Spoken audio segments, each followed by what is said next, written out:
Hey, it works. Excellent. I wasn't sure. It's been a while. How's everyone doing? I hope you're all doing well. It's Halloween. Hooray. Nah, how's everyone doing? How are you guys doing? What? Sarah Maria, it might not be Halloween for you, but it's still Halloween right here.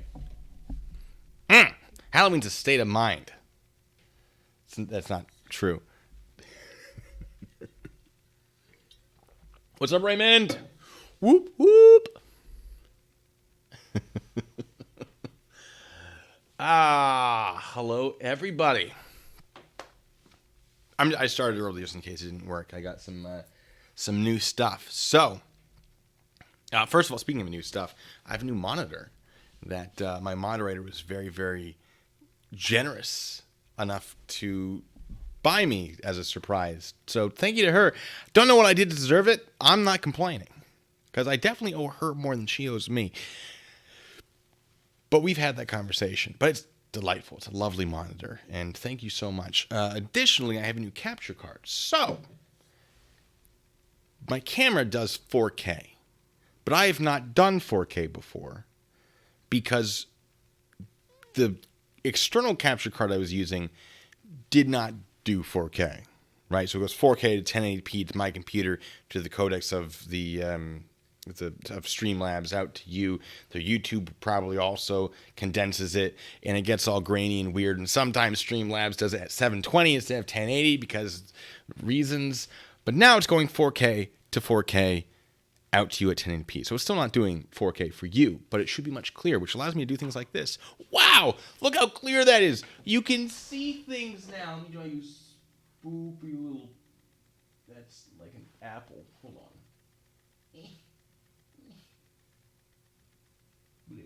All right, ladies and gentlemen, to be fair, I'm doing this like upside down and backwards. Where, you know what? Forget it. But you can see it now, and that's exciting, and I love it. And we're going to go back to there. Hooray. So, yeah. Raymond, I used to use a potato film. That was my other camera that I had. But, yeah. Sarah Marie, I think we're going to be okay for this one. But if not, I will pull you in. Let me know if my audio is no good. Let me know if whatever issues, etc. Bonfire night. What's bonfire night? You're not talking about Walpurgis. When is Walpurgis? Has that already happened? Or is that Walpurgisnacht? So I think of it as Walpurgis. That's a completely different thing. Okay, disregard. Never mind. Bonfire night. Don't know what that is. Cool. Let me... Just reading some of the comments. Can I get a 1080p microphone next? How dare you, James? Yes, this microphone's not bad. It's okay. Oh, also, speaking of new equipment, oh my God, I don't think I told you guys yet. I have a new computer. I finally put it together, and at some point I'll do a gaming stream where I'll have it present where you all can see it, potentially, and just admire the beauty that it is. It's something like 60 pounds, so I'm not going to lift it up. I don't really have room right now, but yeah, I got a lot of whoa, all right, hold on, let me move that. Put that there. That feels like a good spot. Yeah. Thank you, Matt Bond. It's hanging pretty good. It's Halloween. I love Halloween. Now we might have trick-or-treaters, not sure. So if my doorbell rings, which is weird that a garage and laundry room would have a doorbell, because we all know that those are the only two rooms I have. I will have to go and hit my garage door button, and I have a drawer full of full-size Snickers. I'm going to be chucking them out that garage door and closing it back up. We're going to continue. That is a very real possibility. That's something that might happen. So if we encounter trick-or-treaters, I don't know how it's going to go because COVID. We're going to have to pause and do that. So don't worry about it. Thank you, Commentator Auditor. Commentator Auditor has been helping me with calling out all sorts of people. Very shenanigans. It's great, but we'll get to that when we get to that. Where are we? Oh, Lindsay, yes. Lindsay, thank you for bringing up the police simulator. I streamed this game called Police Simulator, which is tons of fun. It's very glitchy, which I think adds to the charm of it. And it's not perfect. It doesn't perfectly mirror law enforcement. But I played with one of my friends. I streamed over on Twitch. And we had a great time, and I definitely want to do that again. So I'm thinking I'm going to start doing some video games over on Twitch and just letting you guys know when that's happening. And at some point, I think the plan is to spend 3 days in virtual reality doing, I don't know, maybe a horror game, maybe a not horror game. I had a friend who wanted to do Skyrim for 3 days straight, and I don't think he's going to be able to do that anymore. So I'm like, I'm going to take that idea and roll with it. Unless he's, I don't know. I'll work it out. I don't want to steal it from him, but I think it'd be fun. Anyway, is keeping a criminal in here? What? I don't know. All right, I feel like I've explained it. Also, how good is this thing? This isn't part of my green screen. I'm seeing it, man. It's great. I didn't buy it. It was a present. Not for my moderator this time, though. So, it's good stuff. It's great. Home Depot, I think it was. I don't know where I'm going to put it. I got it today? Yesterday? It was gifted to me. Time is meaningless these days. But anyway,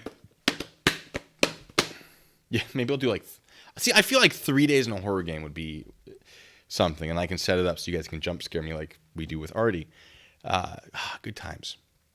But anyway, I've rambled enough. It's just nice to talk to you guys again. I haven't been available for a while, so we got to catch up. So give me a second. The problem is the chat is a little small. It's all right. My eyeballs aren't what they used to be. James K. Thank you. My costume this year, is it DeWitt or Columbo? It is neither, actually. I don't really... This is it. I didn't have anything this year. Although, I do have a bag of mustaches. That counts, right? I don't know. Next year, I think... who's that guy from... I think I know the name, but I want to get it right. We were over in Artie's stream. Robbie Rotten from Lazy Town. I think next year. I think that's going to be the go-to. All right, where's my... Maybe I don't have my mustaches. I thought I did.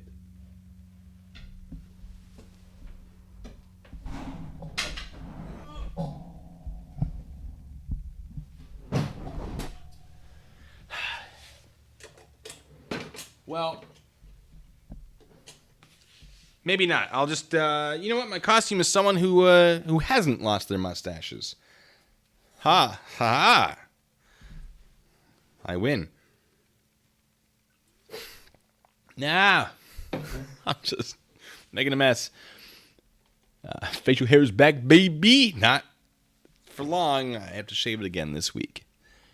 But Aaron, thank you so much. Says, in line with the mystery stuff, a pop quiz for you. What is the victim's name in the board game Clue? Oh, well, now I have to. Okay, so Mr. Body. Mr. Body is the... Come at me again. In my house. You come here. You come to me. And you challenge me in my own home, in my throne, on my stream. How dare you? Did I get it, though? Is that correct? Chicago, thank you. I still vote for Snidely Whiplash mustache. Yes. Yeah. The only okay. So I played the board game. I used to read their books, by the way. I vaguely remember. And then you read the story, and you'd have the little sheets, and you have to mark off who was where and figure out who was missing, etc. But it's the movie I remember with Tim Curry. Phenomenal movie. Also, Christopher Lloyd was in it. Yeah. As Professor Plum. And I remember Mr. Body's body is gone. That line specifically. Mr. Black? Well, in the movie it was Mr. Body. Leaving. Yeah. Yeah. Is it Mr. Black in the original game? I'm going off the movie, unfortunately. I haven't played the game in a while. Although there were a few bodies. Didn't the police officer, didn't he get killed? Or was he just knocked out? And then a singing telegram. She died. But that's the movie. That doesn't necessarily count. P. Will for real. I'm sorry. I'm not. That's just my monitor's at a distance from me now. And I didn't realize it would be small. Nothing against you guys. Channel is... It sucks now. Well, that's okay, because I'm just here to have fun. And the joke's on you for watching something you don't like. But, I mean, come on. Look at... We're having fun, right, ladies and gentlemen? I like to think so. Aaron says Clue is great because it had several endings nobody knew. In the original game, it was based off of colors like the player pieces. I mean, I guess that makes sense. Yeah, so fun fact about the movie Clue. I mean, I'll ramble a little bit longer. Why not? The movie had 3 different endings. One of them, I don't know, spoilers. I think Scarlet was in one of them. In one of them, I want to say it was the butler. And then the third ending was everyone had a hand in killing someone, except for Mr. Green, who was an FBI agent. Yes, that feels right. And then they the movie theaters played different endings. Different movie theaters got different reels. So I love it. I think though, I think that's right. It's been a while.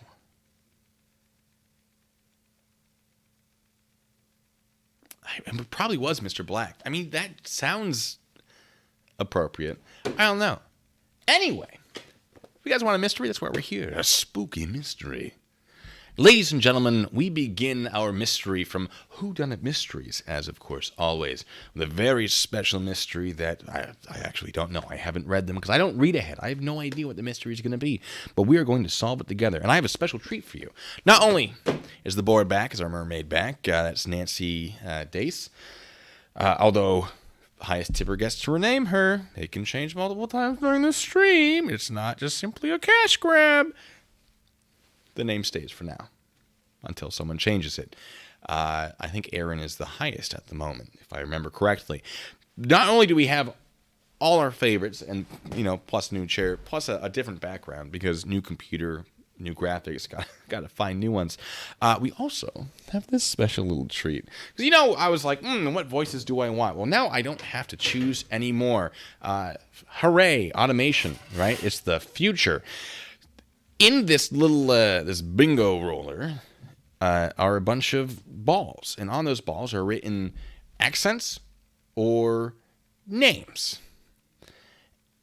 And as characters appear, not the main character, not the investigator, but as other characters appear, I will have to take a ball, and I'll demonstrate. Boom, I'll have to take a ball, and that is their accent. Now, the female voice is not so much because I don't have that kind of range, but the male voices for sure. So I take it. First character, Bernie Sanders, for example. Now I'm not going to tell you that these impressions are going to be any good. In fact, I promise you, that was weird. Promise you they won't be. But it's kind of like seltzer, right? You could have lemon seltzer, and it tastes nothing like a lemon. But it's lemon flavored. That's what we're going for with this, all right? Bit of entertainment. So, Sarah Marie, thank you so much. Increase the font size in my appearance settings. Yeah, that's probably a good call. Yes. Yes. Oh, my God, you are a lifesaver. That I can see now. Wait. Hold on. I hear small children. Coming to my house for candy. Oh. Hold on, folks.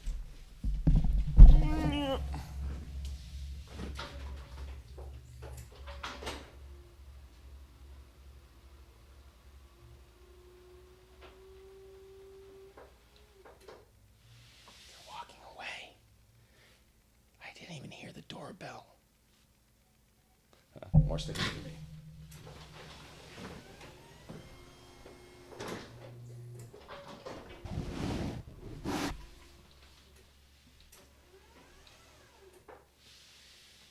I tried to program a remote so I wouldn't have to get up, but I think I just changed how low it thinks it needs to get to the ground. So my garage door is a little messed up. That's all right. We'll figure it out. I'm going to keep my video feed of my front door here. Joke's on them. Oh, excuse you. We're figuring it out as we go. There are definitely people trick-or-treating. It's all right. We're not going to worry about it, ladies and gentlemen. We're not going to worry about it. Do I have a great... No, this is my actual... I painted this by hand yesterday. Yeah, I'm sorry. Yes, I have a green screen. Okay, we're going to watch out for those children. We're going to get some candy bars ready to throw. Okay, it's going to be a weird stream. So...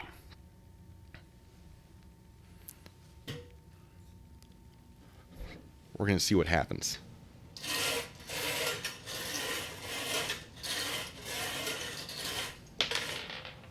You get back there. I give myself 5. I don't know how many characters there will be, but we'll give ourselves 5. Now, the voices that are going to come up will be this. Igor from Frankenstein. Kronk from The Emperor's New Groove. Oh, boy. Hopefully I can do these. Hulk Hogan. Okay. And our 4th is Shaggy from Scooby-Doo. Ooh, beautiful. And then Ed Wynn. Older voice, but you'll recognize it. Pebmets, hey, thank you so much. Says greetings from the beautiful Titusville, Florida, home of space, history, and nature. Hope all is well. Things are pretty good. Thank you so much. Good to have you here. Of course. So, shall we? Yes.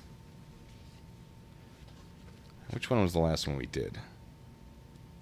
The missing earrings. No. All right. Ooh, the killing of Rachel Whiteman. That feels appropriate. This one's all females. I won't get to do...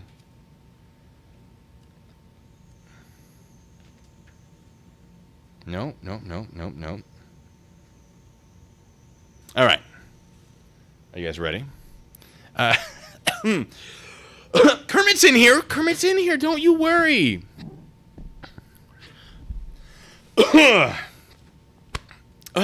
Excuse me. Sorry, just checking my cameras real quick. Arash, thank you. Good to have you here as well. Man, it's so nice to see some of your names. I mean, most of your names, presumably. Stefan, I'm Steven. Thank you so much. I can be giving out Blue Waffles for treats. This actually would be hilarious. All right. Ladies and gentlemen, the killing of Rachel Whiteman.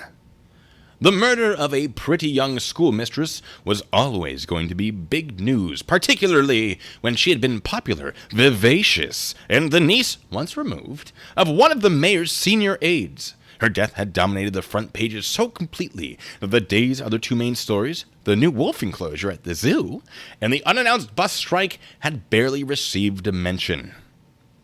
Josh Cole sat at his desk in the newsroom, trying to find a fresh angle for another story on Rachel Whiteman's killing. The odd, slightly ritualistic way in which her body had been posed was already old news. There was little to say about her tragic death that hadn't already been said. The police were pursuing a short list of primary suspects, but it was far too soon to risk talking about them in print. Some bridges were just too important to risk burning, and anyway, discussing a short list of suspects was a great way to get sued. Yes. Yes, that is true. That is correct. Well done, this author. Thad Cable. Ooh, Thad Cable, who might be voiced as Igor, if he has a speaking role, was a builder. He'd been working on the house next door to the Whitemans for a couple of weeks. He openly admitted to having noticed Miss Whiteman and to finding her uncommonly attractive. But that was hardly uncommon. A friend of Cable's had characterized him as having a bit of a temper, but that was meaningless. According to the man himself, he'd been away from the worksite having lunch with his wife, Imogen, and her family. Imogen Cable had only... See, it's these names. It's the author and his or her names. Now, I know Imogen. I know that name. And I swear, if someone's like, no, that's not how it's pronounced. Excuse me, I listened to Imogen Heap in high school. Thank you very much. Anyway, I was trying to remember some lyrics, but I can't. I didn't really listen to them. I remember them being a thing. We're not gonna... It's fine. It's fine. All right. Imogen Cable had been only too happy to confirm that Thad had been with her, apparently. Even so, the police were still considering him as a possibility. Are they not going to say anything? Well, it's worthless. All right. The second suspect, Irvin Ingram, was Rachel's cousin. He was known to have visited the victim the previous evening. So was a suspect primarily by proximity. A cousin on her father's side, he had no connection to any city politicians, which automatically made him less intriguing journalistically. And he worked as a secretary in a financial office. The police report clearly didn't find him particularly interesting. During the hour or so between Rachel's last known movements and the discovery of her body, he'd been stuck in traffic on a bus heading downtown in order to fetch some reports. Weird things happening outside. It's fine. No, just checking the cameras. On a bus heading downtown in order to fetch some reports that his boss required urgently from the bank. That was the firm, that the firm was allied to. Now, we're going to stop there. We're going to get some names, and we're going to take a Snickers bar as our little holding thing there. And that was a mistake, because I remember exactly 0 of the names. Except for Thad, I believe. All right. Got it right. Let's see. So, our victim is going to be schoolmistress Rachel.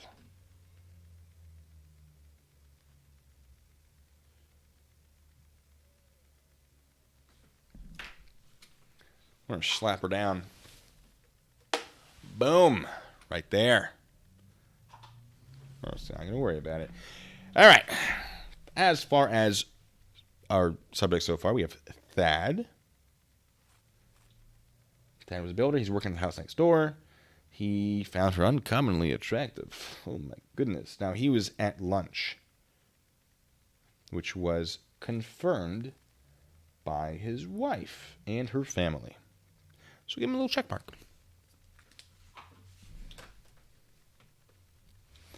He's still a suspect. Ooh, Thad. Anyone with the name Thad, I'm immediately suspicious. Immediately. It's a fine name. I'm just immediately suspicious.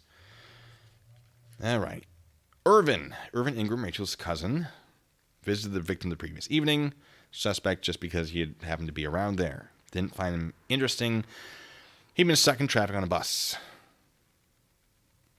Okay. Bus.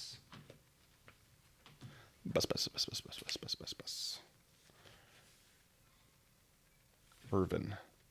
These names. More children are outside. We must be ready, gentlemen. Let me just... Yeah, that'll work. Look how clear that is, though. Ooh, delightful. All right. So we got 2. And we got the victim. Fantastic. Yes. The final suspect, Will Blazer, the most normal name we've come across so far, had the most potential to be the murderer. An acquaintance of Rachel's, he had fallen deeply in love with her. Do you think Thad disagreed with his affections? That's the word I'm looking for. And had repeatedly attempted to pursue her, although he had failed entirely to endear himself to the victim, and had been gently but constantly rebuffed. He had broken down upon hearing of her death, according to the police reports. He consistently referred to her as the love of his life. It certainly seemed as if Mr. Blazer and reality were not on entirely close terms. A fair statement. That checks out, yes. Stephen. Stephen says, dollar super chat for every kid I hit in the head with candy. I'm gonna have to pass on that. I'm only opening up my garage door like that much, and just there's this little window that I think I can get. We'll see. Anyway, all right. It certainly seemed as if Mr. Blazer and reality were not on entirely close terms. He worked as an insurance salesman and claimed to have been in a long sales meeting all that lunchtime. They all have their alibis, don't they? All right. Mr. Blazer will in a meeting. That's easily checkable. Will. Give him a little heart as well. Meeting.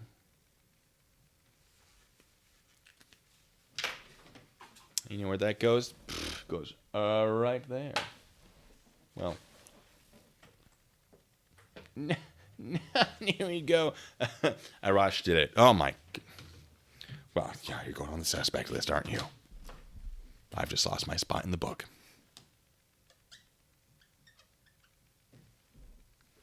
I've written you on the wrong color. But thank you for your donation. You can't bribe me, though. I'm too good for that. Yes, I'm going to put you right smack down right there, you criminal.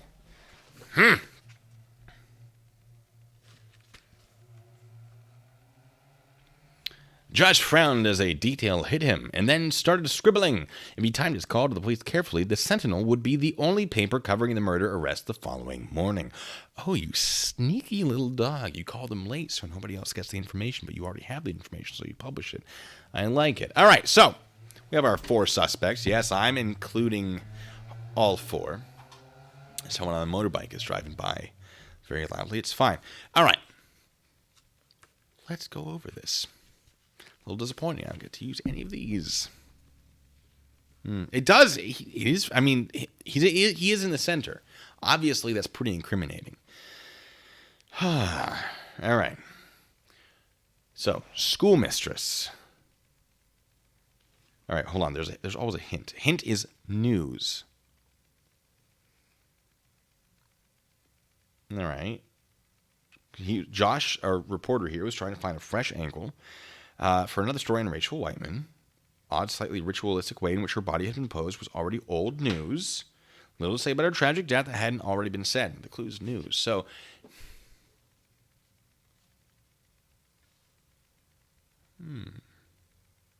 James, you sly dog. I hadn't even gotten that far yet.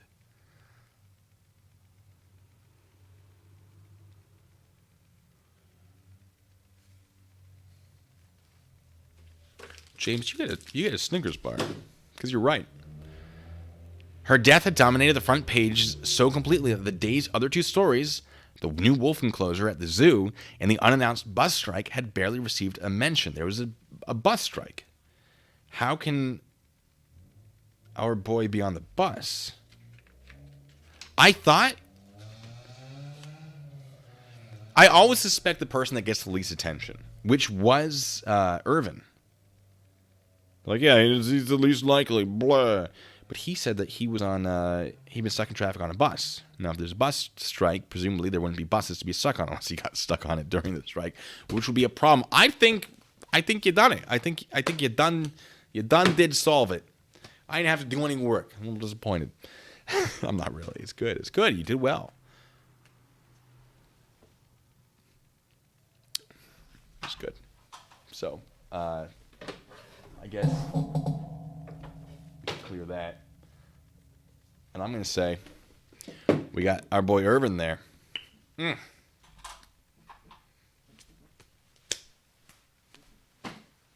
almost had it.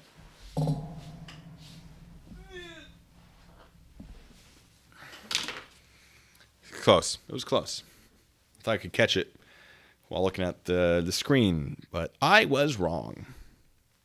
It's fine, though.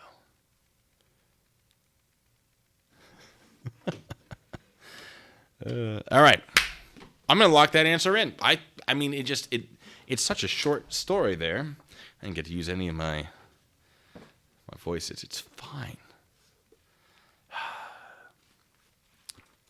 All right, which one is this?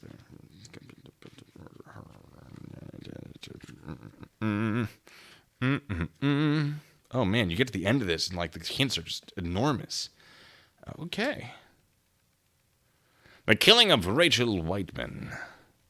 Rachel's cousin Irvin claimed that he was stuck on a bus during the time of the murder. Okay, so you beat me, Josh. But the buses were on general strike, so he must be lying. After Josh pointed this out to his police contact, Irvin was arrested and quickly confessed. He'd been obsessed with his cousin for years. Oh. Excuse me. Hello, Alabama. Is that you calling? I'm not going to apologize.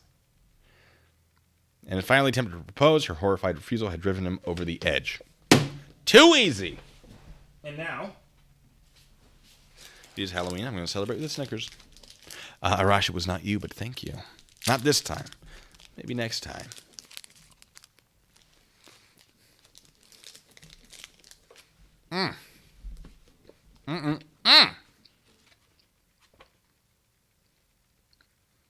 I think it was... I don't know that I actually said which cousin it was.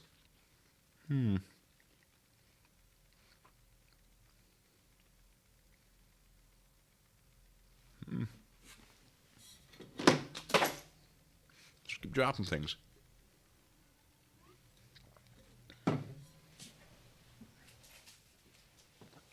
I'm gonna take another bite of this, and I'm gonna find a story with voices.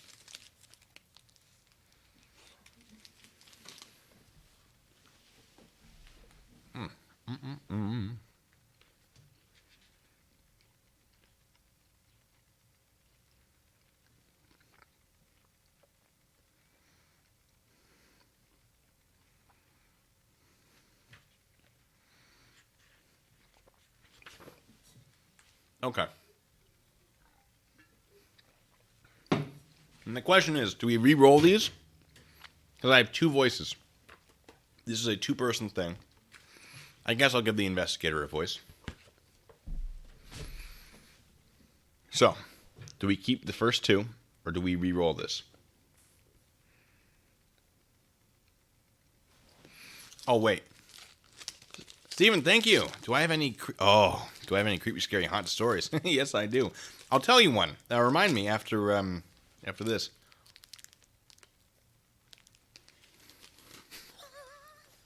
Neil, that's good. Butterfingers would be more appropriate. Reroll it is. All right. You might get worse options. You could have had Igor and Kronk. It's too late now.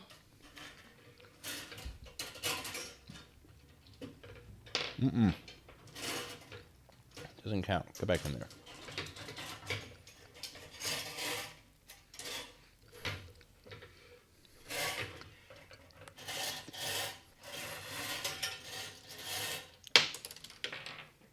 Okay. I guess it counts. All right. Oh, boy, this is going to be a good one. Our detective is going to be German. Okay. Yeah. And the person he talks to is going to be Ed Wynn, who you will recognize. Now, I'll give us a third one just in case, because I just slightly skimmed for names. That one's gone forever. Sure would love to know which one it was. Oh, that's going to be a fun one if it comes up. Yeah, it might be gone forever. I don't know. Sure hope it wasn't important. I'll go search for it after. Hold on. It is not Kermit this time. Oh, but we do have trick-or-treaters.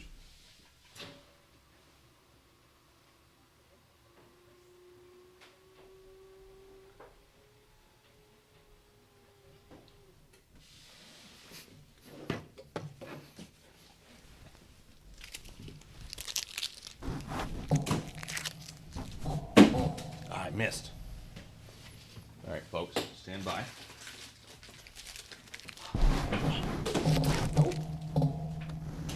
there's one.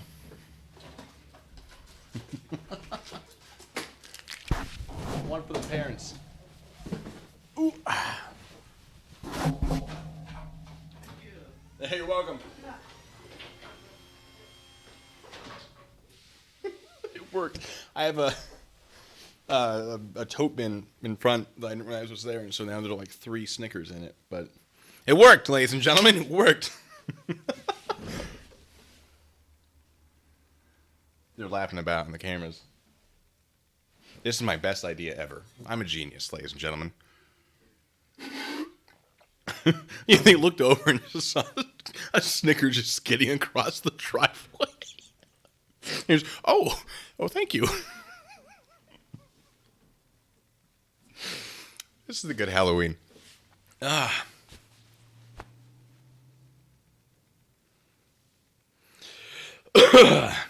That was good. That's a lot of Snickers I threw. But I think I got it right. The trick is aim higher than I think I need to. Okay. Someone's going to tell that story for years.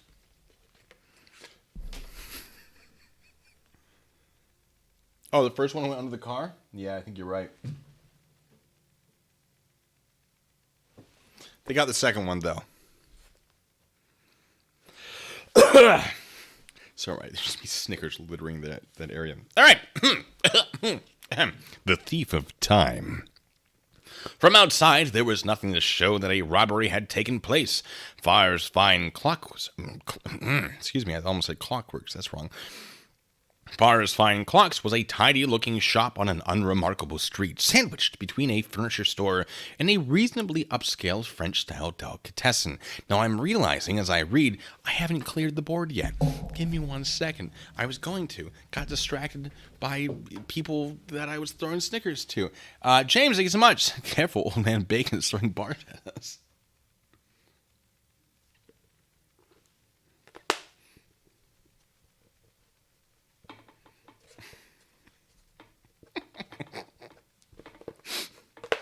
I'm going to be that house that everyone avoids, except when it's time to have fun. All right. That was louder than I thought it would be.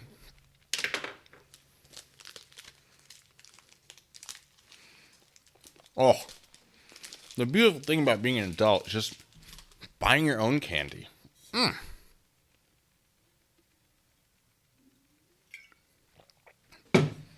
Are they full-size Snickers? I don't know. You tell me. Are these full-size Snickers? I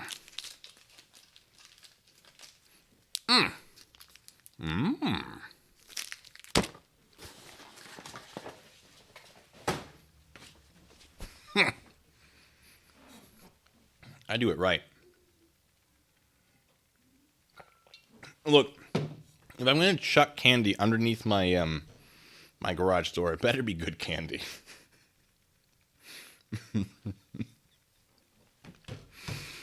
All right.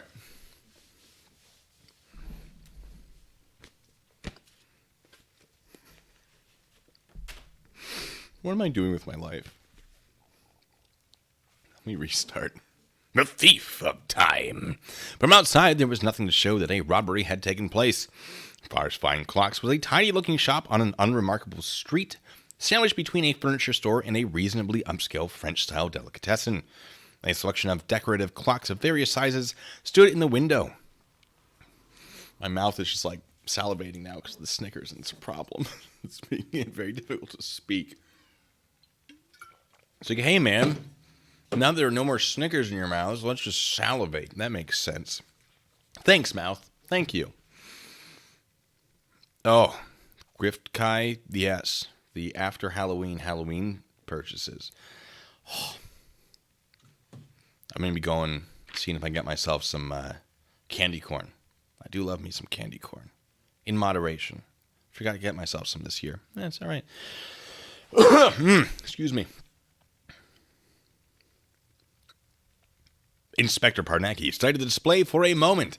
The clocks were all very close together in time, putting it at about 10 minutes past 4. I feel like that's going to be important. Maybe. He entered the shop. The interior was as orderly as the window had suggested.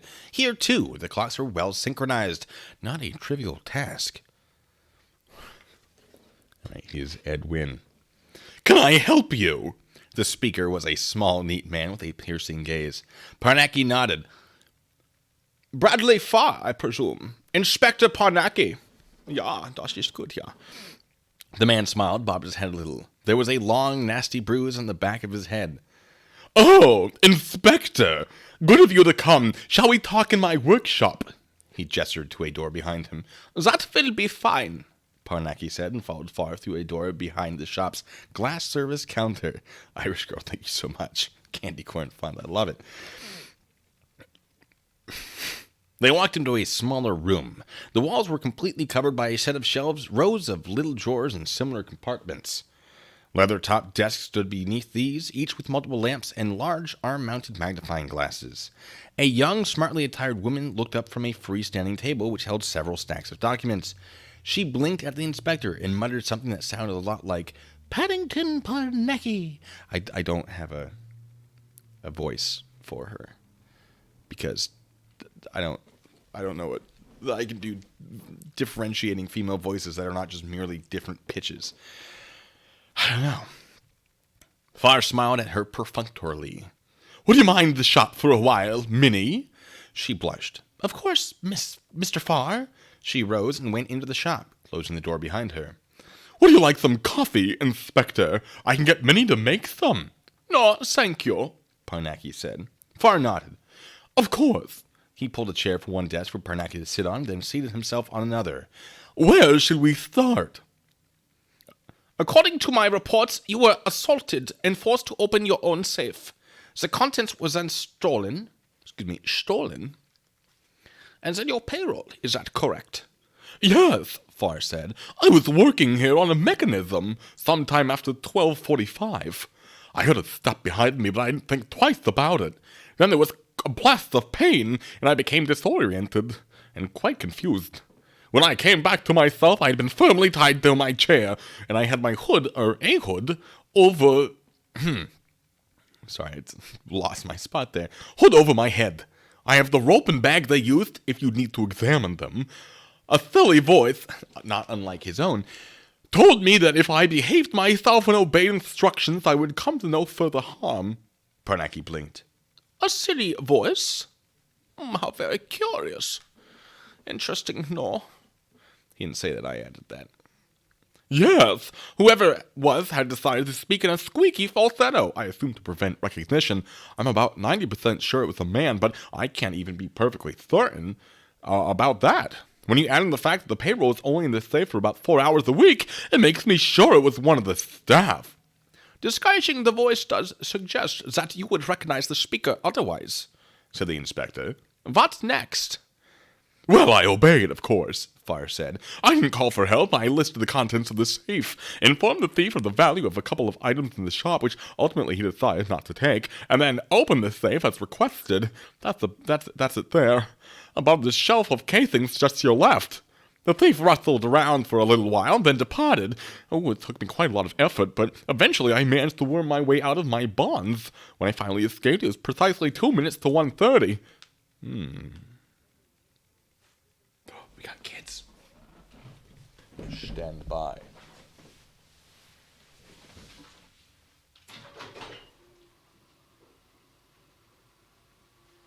Bet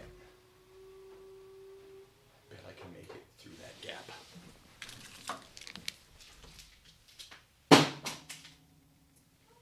That'll work. Hold on. That's better.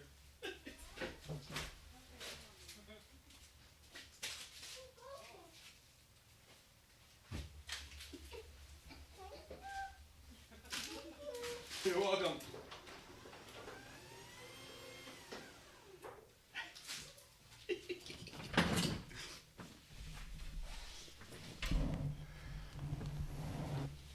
Yeah, they're so itty-bitty. When was I? The Inspector and Young Frankenstein? Yes. Yeah, Comfort Witch, I can only... The problem is, I haven't really practiced any of these, so they'll just start blurring into other voices. Yeah, it's a thing. The fact that he mentions time, and time was mentioned, does make me think that that's going to be relevant, and his story is going to be called out as like that can't possibly be correct. Someone just also pointed that out, said they think it was the person who was tied up. Hello Baby said that. So I think we're on the same page here. Raj, I'm going to hit you in the face. I'm sorry, man. I don't know why your face was on the ground. I just slid that one out. Yeah, it's good times. Elizabeth Rose, how was he tied up after he opened the safe? We'll go over that. I'm going to finish this, and then we're going to put them on there, and then we're going to reread it. Yes. Hear more voices. We got to hurry.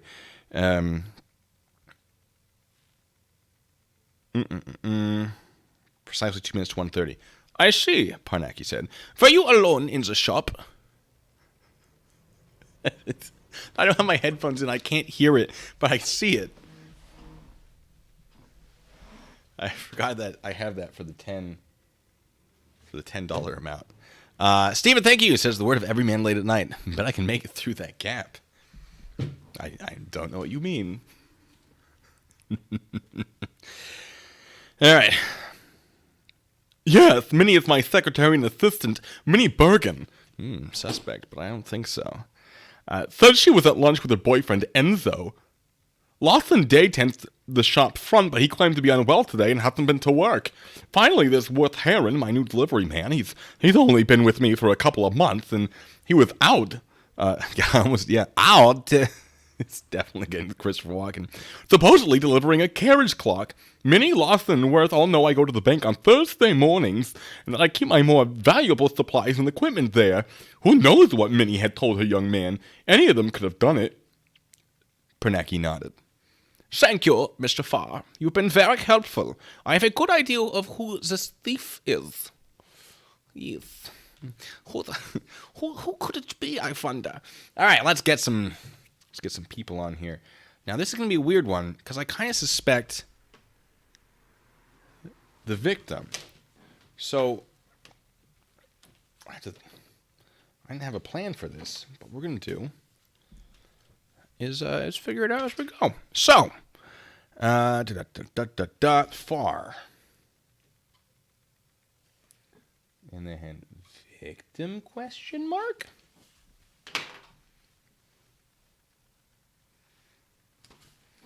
If I could. Okay, well, that didn't work. That's fine. There we go. All right. And then, of course, our top suspect is going to be the person who's actually there. I don't really suspect. Who is going to be Minnie.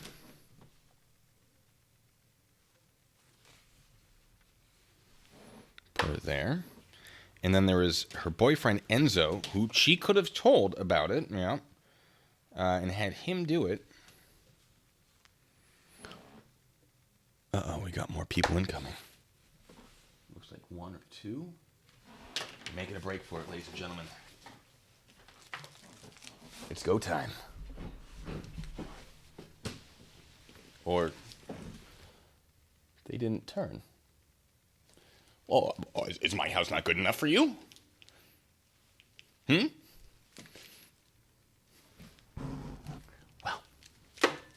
Well, I guess the stickers will go to you. Fine. Go. It looked like they wanted to. All right. Who else do we have? We're looking at. We got Minnie and Enzo, her boyfriend. Okay. Lawson Day, he was out sick, but he would have known. So he wasn't present, which gives him a pretty good excuse for not being there. Lawson. I'm going through the motions, thinking that I don't even need to. Because remember, I called in the beginning. I'm like, I think that time's going to be important. All right, Minnie, Lawson, and Worth. Worth Heron, new delivery man. Wouldn't have too many ties to the shop. Probably wouldn't feel too bad about stealing from it. but would know enough to steal from it. So we'll put him there. But I want to go back to my initial thought of, hold on a second, why are they mentioning the time? All right, so Farr said he was working here on a mechanism. Excuse me. The hint, by the way, is practicality. Okay. Is that even... yeah, that actually is where I should put my face. Great. Practicality. So he started at 12:45. He was struck, presumably in the back of the head, tied to his chair, hood over his head, silly voice, probably a male. Boogie, how dare you? No snicker for you. But thank you. Bergie says, go Navy, beat Army, which obviously is not true or accurate in any way. All right. So some people are saying Enzo. Bathroom break. No, I'm just on the edge of the seat because otherwise I can't exit my thing. And it's a little squeaky. All right. All right. 12:45. And then, how long? 2 minutes to 1:30. It's 12:45, 2 minutes to 1:30 would be 15 minutes. Math is hard. 15 minutes plus 28 minutes, which would be 43 minutes. This is quite a long time. So 43 minutes. When did this start? When did they start? 10 minutes past 4.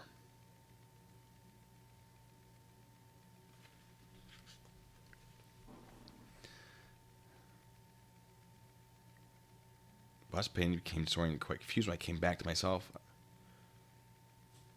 I mean, you could tie someone up, put a bag over their head in approximately 45 minutes. Let's see what they did. List the contents of the safe. Inform the thief of the value of a couple items in the shop, which ultimately he decided not to take. And then open the safe as requested. Okay, so it has nothing to do with the time. It has to do with the fact that he was tied up. Who was it? Hello Baby said that? Yeah, you got it. Look, I don't think about it while I'm reading it because I got to read it and then go back and think about it. So what Farr wants us to believe, what he wants us to believe is that he was tied up, he was untied, opened the safe, tied back up, and then wriggled free. No, I think it's Farr. It's got to be. Oh, my mistake. It wasn't me that was being called out for the pee break. I thought because I was wiggling, because I was like trying to adjust my... Doesn't matter. Don't worry about it. Yeah, it's got to... We're saying...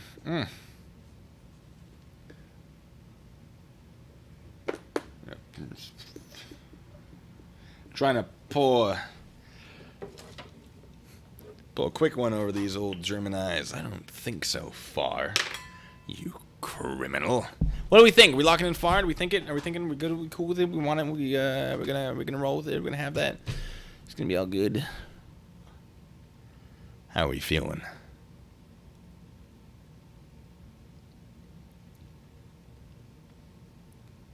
Someone has bought this book and is reading ahead. I don't know if that's true. I hope not. You're ruining all my... I'll just stop looking at the chat. It's fine. So all this time, this stuff was a red herring, a flim-flam, a Chicago sunroof. I have no idea what a Chicago sunroof is. I'm looking it up. I know that I trust you to give me an accurate answer. Hold on, I hear the sounds of small children. How many? At least one.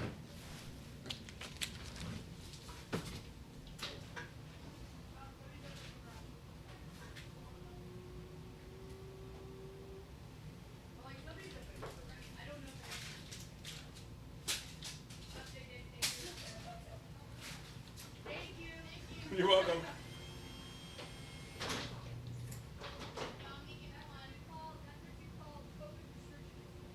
Do you all get one? Do we need a third? No. All right.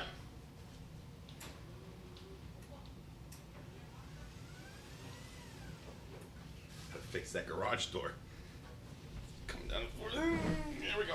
Gotta squeeze in here. All right. We did it, folks. We saved the day. Yes. All right. Better Call Saul. Got it. I've not watched it yet. It's all good. There were 4 of them? Oh, I gave them 2. It's all right. Well, I offered them a third, and they said no. So I think a couple of them... I have... You know what? I have a remote. I do. That's why I messed up the door distance. Because I was trying to program this, and I didn't know what I was doing, and I'm like, oh, the stream's about to start. Because I had a little, I had like an extendable feather duster. I was just going to poke into it, but it wasn't working. So, oh, that's what it is. That's what the sunroof is. Yeah, so I have it. But like, this is the only time I'm ever going to need it. Because I don't usually open that.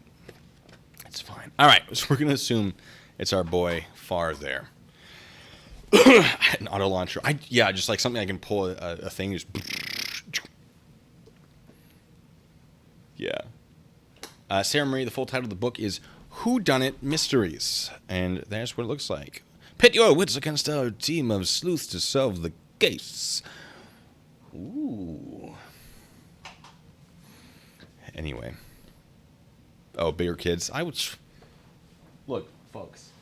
Here's the thing. If you're a bigger kid... And I've gone... a few years ago, I actually went trick-or-treating. I got 4 pounds of candy.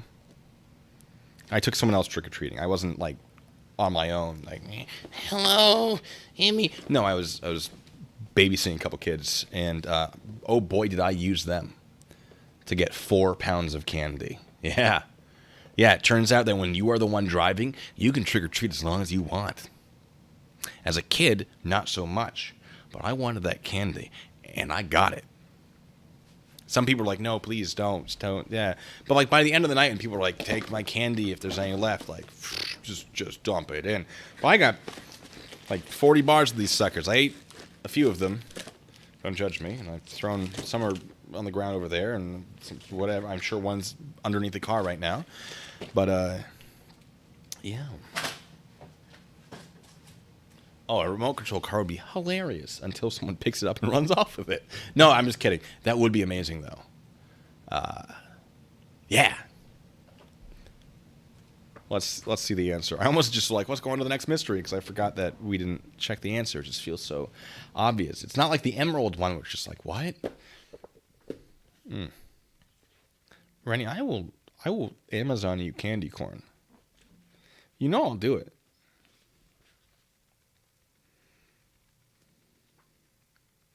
All right, which one? Thief of Time. All right. The answer. According to Farr's story, he was attacked, blindfolded, and then tied down to a chair. His assailant then made him open the safe. Yet, he also says he didn't escape the chair until later, so there's no way he can be telling the truth. And the only reason to lie is if he himself is the thief. Faced with the glaring errors in his story, Farr confessed to the theft, which he had hoped to claim insurance for. Business had been somewhat slow recently, and he simply wanted more money. Don't we all, Farr? But unfortunately, some of us don't commit crimes for it. And then some people are First Amendment auditors. I stand by that joke. There are some good auditors out there, but there are like 3 of them. So, yeah.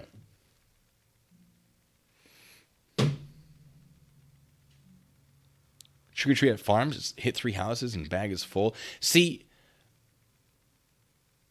I don't know if I've done more like country-ish, and you usually do get like bigger candies because fewer people show up. And I've done more neighborhood stuff where it's usually like some smaller pieces, but you get more variety. But I've always wanted to do an apartment building.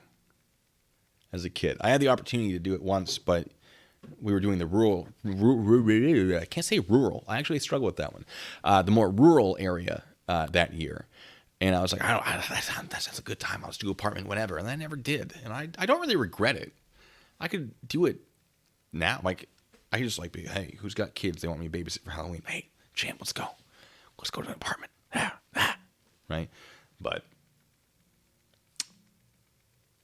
that's the whole thing. Oh, Lilith Rose. I love me a good clock. I actually have a Seth Thomas that I got from an estate sale. I had to fight for that one. Not because of the money, but because the person whose items were in the estate sale was unhappy that she didn't get enough money overall. And so she's like, oh, okay, well, I'm not selling any of them now. And so while the estate sale, people were like going through legal options, be like, you signed a contract, you have to sell it. People bought it. I just went to her house and it was like, hey, I'm going to buy that from you. Is that okay? She's like, oh, yeah, no, you paid a good amount for this. I will sell this to you. But like there were other things like furniture or maybe like a boat or something that like people just didn't want. And so someone got it for like $10 and she's like, no, I don't know what the deal was. It was very frustrating, but I got it. It's a very lovely clock. Very fun. But yeah. All right, we want another one? I feel like we want another one. We haven't gotten one wrong yet. I don't actually have, I don't know what the punishments for getting it wrong are going to be today. I've thought about, and I've talked about with some people, punishments. I was going to have like a little spinny wheel where it's like a shot of hot sauce or any donations received during that particular mystery get donated to charity, and which really isn't a punishment. That's just fantastic. But if you guys got ideas, put them in the comments section. Thank you, Arash. The which helmet? Helmet.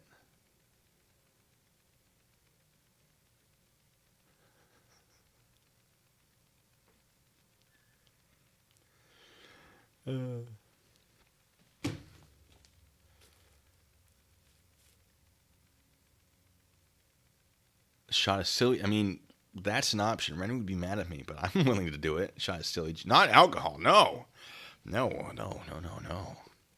Their author is Tim Didopoulos. Let me zoom in on that real quick, see if you can get it. It's right about there. If you can see it, I don't know that you will, and I know I'm wiggling it, and there's some glare. Tim Didopoulos. James K. I have to donate to a cause I hate. Well, no, but I hate them. Metro State helmet. You don't hear anything anymore. Oh, me neither. I don't have headphones in. That's probably a good thing. Because that was... Okay, so for those of you who don't know, the $10 donation went back... The whole police tube thing, which I'm sure he will put in a video like he did last time, which I claimed he would, and he did, because I'm in his mind. There was audio that I took and remixed a little bit of him saying my name and messing something up. And I put it there in to that little image, and then the Curb Your Enthusiasm song played after it. And it was basically a challenge to him. Be like, hey, you're using my audio. Try and take this from me. Right? Like, I'm going to use this of you stumbling over your words. Something that I do all the time. It wasn't an insult. I was just... I happened to find him saying blue bacon and messing it up. I'm like, I'm going to throw it on there. And then if he doesn't like it, he can do a strike against me. And then I get to strike every single thing, to counterclaim every single thing he's used of mine. And it was sort of like a flex and come at me. And then he didn't. And if I put it back, still would apply. But I don't really want to give him attention because I'm better than that. And him.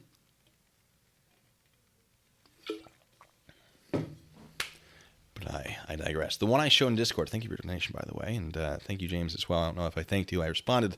I don't think I thanked you. I actually don't know. Oh! You're talking about... Are you talking about the bulletproof one? there's a Ronin like ballistic helmet, ladies and gentlemen, that I absolutely don't need in any way, not at all. There's there's zero reason to own it. I want to say a couple $1,000s. Yeah, 2,000 to 3,000. Because it stops bullets. Yes, it's Ronin. It's in case anyone's wondering what I'm talking about. Ronin Ballistics, or is that right? I know they used to have a website. Oh, it's DevTac Ronin helmet. And I think you basically have to get them custom made, or custom ordered. Not necessarily custom made, but like they don't make them unless you order them. There is a website that does sell them for more than it would cost, but you get it sooner. It's a whole thing. It doesn't matter because I don't need one. I don't know what I'd do with it if I had one. But yeah. So for those of you wondering, what would I use it for? No, don't you dare even consider it. But thank you for your donation. The reason I found it, because it was around the time, I'll take a break and we'll talk about this. Oh, and then I have to tell you a spooky story from policing. It was around the time I was covering protests. I was going there. It was probably around the time I got pepper sprayed in the face, which pretty much stopped me from going there because I was like, oh, this is actually really, really dangerous. Going to these protests that are specifically to commit crimes. So a lot of the protests that were happening in Seattle were fine. Were people airing grievances, not necessarily always accurately, but certainly lawfully. And then there were groups of people definitely more associated with the some of the more intense groups. For example, help me out here. What's the group I'm trying to think of? Antifa, or Antifa, depending on who you are. They were setting up protests, riots, and saying, show up, do not bring cameras, the press is not welcome, you will not do this, you will not do that. I'm like, oh, well, weren't you just complaining that the press was being attacked by police? Yeah, I'm gonna show up. And turns out they don't like that. Also, there was the whole Chop Chaz zone where they took over a couple blocks and held it by force, which was less intense than it sounds. The city was like, okay, like we're in the middle of a pandemic, so we'll let you do it. You're not really affecting all that much. But there was some violence there. There were some problems, and I did go in there. I got in a little trouble for going in there by my unit. It was like, why would you do that? Like, you're putting us, at risk for paperwork or something like that. No, their reasons were very good. And I was like, all right, I'm not going back, but. Oh, is it really that cheap? That's probably why I bought it. Oh. All right, how many we got?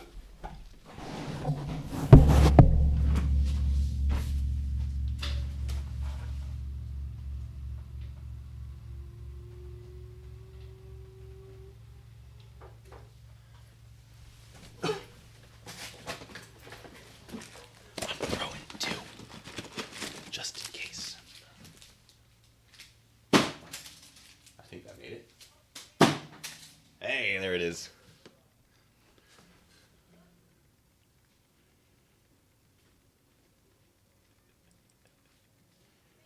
You're welcome.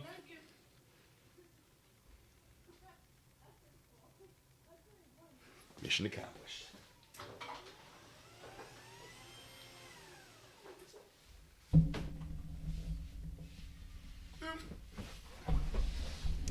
Here at Blue Bacon Industries, we love kids. Wait. No, we're gonna workshop that. I'm not keeping this chair here, guys. This is a once in a rare occasion kind of a chair.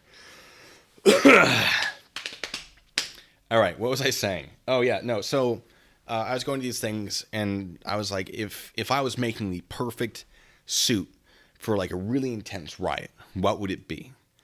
And so, like, what body armor would I have? Would I have I do wear steel plates, by the way, when I do this, which probably saved my life, or my ribs at the very least, because they did, one of the riots, drag me down and stomp on me.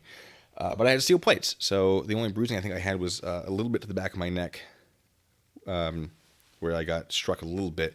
But when they dragged me down, I just covered and waited, which was the correct move. And some people called me out, being like, "Oh, why didn't you fight back?" I don't know, because there were 20 of them. So why would you end up in the place where there are 20 of them? Yeah, it happened pretty quickly, and I did not expect it to happen at all. But it was a thing. So anyway, but yeah, I got pepper spray, and I grabbed one of them. I think I grabbed the wrong one, having reviewed the very, very grainy security footage that I found. So I was leaving. I was walking away because they're like, "You can't come in here. You can't be whatever. But you can't come close." I'm like, "This is a public sidewalk, guys. What are you talking about?" And as I was like, "No, here's the law. Here's the case law. What are you talking about? Here's my press badge," which was just something I paid for on the internet to have. Like, press badges are basically meaningless in public. That's a whole discussion to have, conversation. Some people went behind me and went, "You know what? No, you're right. I'm leaving." And so I walked away, and someone, as I was walking away, kicked me in the back twice. Just boom, phew, ba-da, sound effects. And I got mad. I was getting mad. Like, what are you guys doing? Why would you think that, like, oh, the press is being attacked, and then you're attacking the press? And to be fair, like, yeah, some press did get hit with the tear gas and whatever. After orders to disperse were issued, and I don't think Seattle at the time had anything that allowed the press to stay after orders to disperse were given. No, that's not true. The press was allowed to stay out of the way after orders to disperse were given. But guess where the best shots are? Between the police and the protesters. And so they were media personnel, some of them more independent than others, and the independent ones not being terribly familiar with how all of this worked, because they don't have corporate training on it. Would be in the front getting all that really great footage. And then, of course, when people didn't disperse and they were also there, they got affected by the tear gas and the blast balls and whatever. Because, of course, they did. They're not being specifically targeted, presumably, unless they're, like, in front of everybody, in which case, yes, whoever's closest gets the first batch, right? It all makes sense. So I was there trying to actually film that happening, be like, are the police doing the wrong thing? And I was the one that got attacked by the protesters, by the rioters. Again, this is more Antifa than anything. It wasn't, Black Lives Matter. It wasn't whatever. But it was definitely a minority that had become very, very vocal and very, very violent. And oops, there I was. Knowing that something was going to happen. I went there knowing that there was going to be violence. I did not expect it to be that much at me that quickly. So I got kicked in the back, and my sergeant came out, and this is where I messed up, other than being there in the first place. I spun around and went, "You better stop it right now." And I knife-handed the person. I went, "Stop. Hey, you." And the moment my hand came out, I just went, "Oh, boy. Oh, no." And this little girl who had already threatened to spray me once, she was like, "I got pepper spray if you try anything." I'm like, "I will not try anything. I don't know what you're talking about." When my hand went out, I just went, "That was dumb of me." In my brain, I was still like, "You better stop." But my brain was like, "You better stop." Oh, no. And when that happened, she pulled out the spray. I just went, Yep. Because now I'm the aggressor. I was not the aggressor, ladies and gentlemen. I was being kicked in the back as I was walking away. All right? And I got told, like, "Why did you turn your back to them?" I was surrounded. There was no not turning my back to anybody. Anyway, so I got sprayed in the face, and I reached out and I put someone in an arm bar who I don't think was the sprayer. Ended up dislocating their arm when I got pulled down, which I'm not unhappy about. And then someone else got hit with the crossfire of the spray. Ha ha ha, joke's on them. So I recovered faster than them. I was on my, after they pulled me down, and I just was like, all right, I'll wait it out because I can't, the weight is too high. And then relatively quickly people came in. And every time I tell the story, I like to give credit to the medics that were there, because they dragged me out and they washed out my eyes. I was like, "Hey, you understand that I'm not with you guys. I don't care. You got sprayed, cool.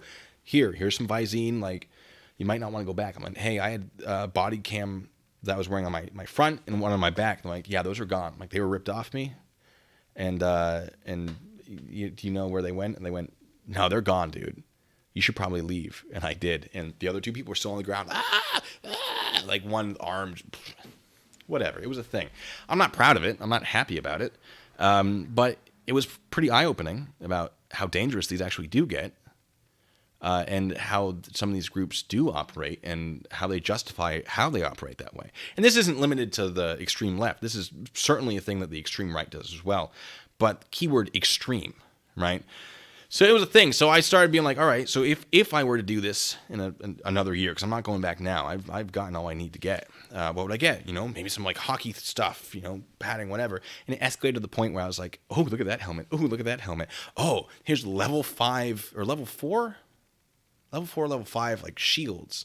And it was the whole thing. And I'm like, what if I just built a suit of armor, like flanking my doorway, where one is your traditional armor, and then one is just modern, can stop rifle rounds armor. And that's where that helmet came into existence in my life, and knowing about it. So they didn't, I wouldn't say they chased me down, Rennie. I mean, they definitely, when I turned around, one of them ran up and kicked me in the back a couple times because, oh, you can only attack someone, as a coward, I guess. Whatever. It's fine. So that happened. And that was a learning experience, and very, very educational. But we learned things. And that's my story. There you go. You guys got this story out of me. Spooky Halloween story. Well, I'm giving stories. Why not? Bloop. I'll give you... One's actually on my channel already, but that probably nobody has seen because it's one of my oldest ones. This was Germany. Back in Germany, we were on a former Nazi air base. And the fun thing about Nazi bases is a lot of the buildings are connected by tunnels. I love their tunnels because it makes sense, right? If you're going to get bombed, you want tunnels where you can A, store things, and B, move around a little more sneakily.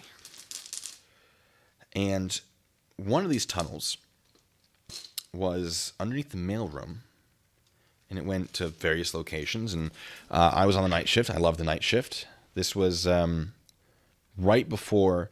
Let me give you a timeline. So basic training, went to Germany, went drug suppression.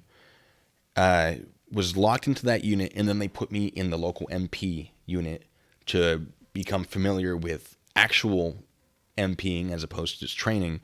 And then they pulled me back after 1.5 months, 2 months. Said, great, you're trained up.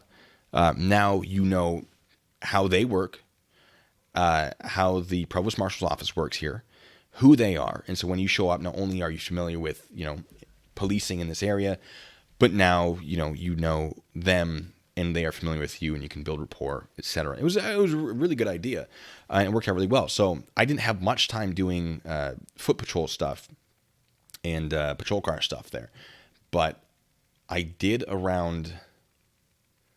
This probably would have been pretty close to Halloween, and I went down to the tunnels at night because it's fun. Sometimes you catch people down there.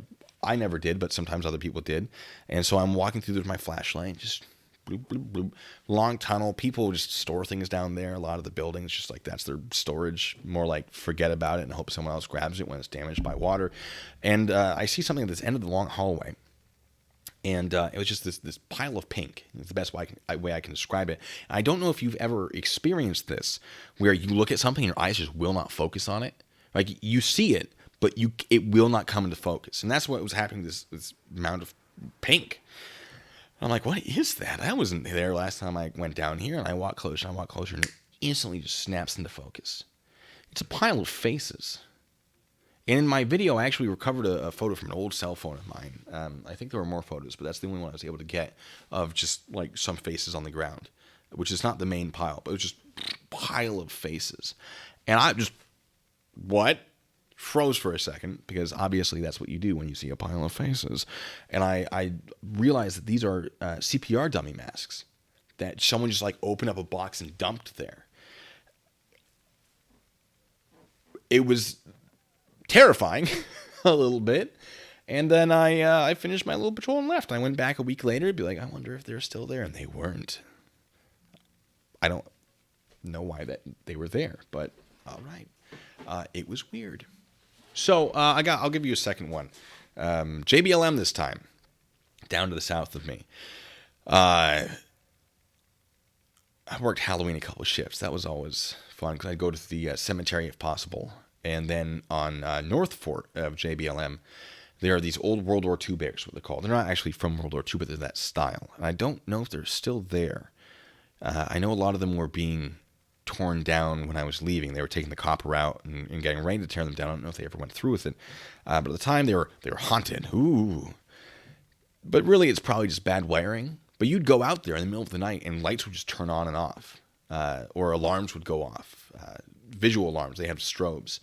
And so there were always ghost stories there. And we had a sergeant who was like, yeah, if you hit your siren out there, it'll act like the ghost will become active. And so sometimes you just bloop.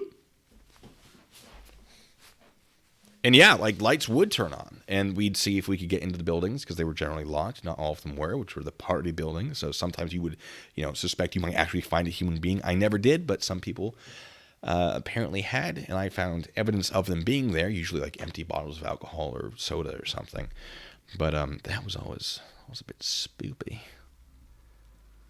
But I never had like a ghost. Like there were some spooky things where I'm like wandering around in spooky places, but I never had like a naked man covered in oil run out at me from a cornfield type scary, and the shaken bacon videos. I did do the ghost hunt there, and I have done some stuff with Gary Ridgway, so that video hopefully will be coming out relatively soon. Filming is not as smooth as I would have liked for scheduling issues on my part.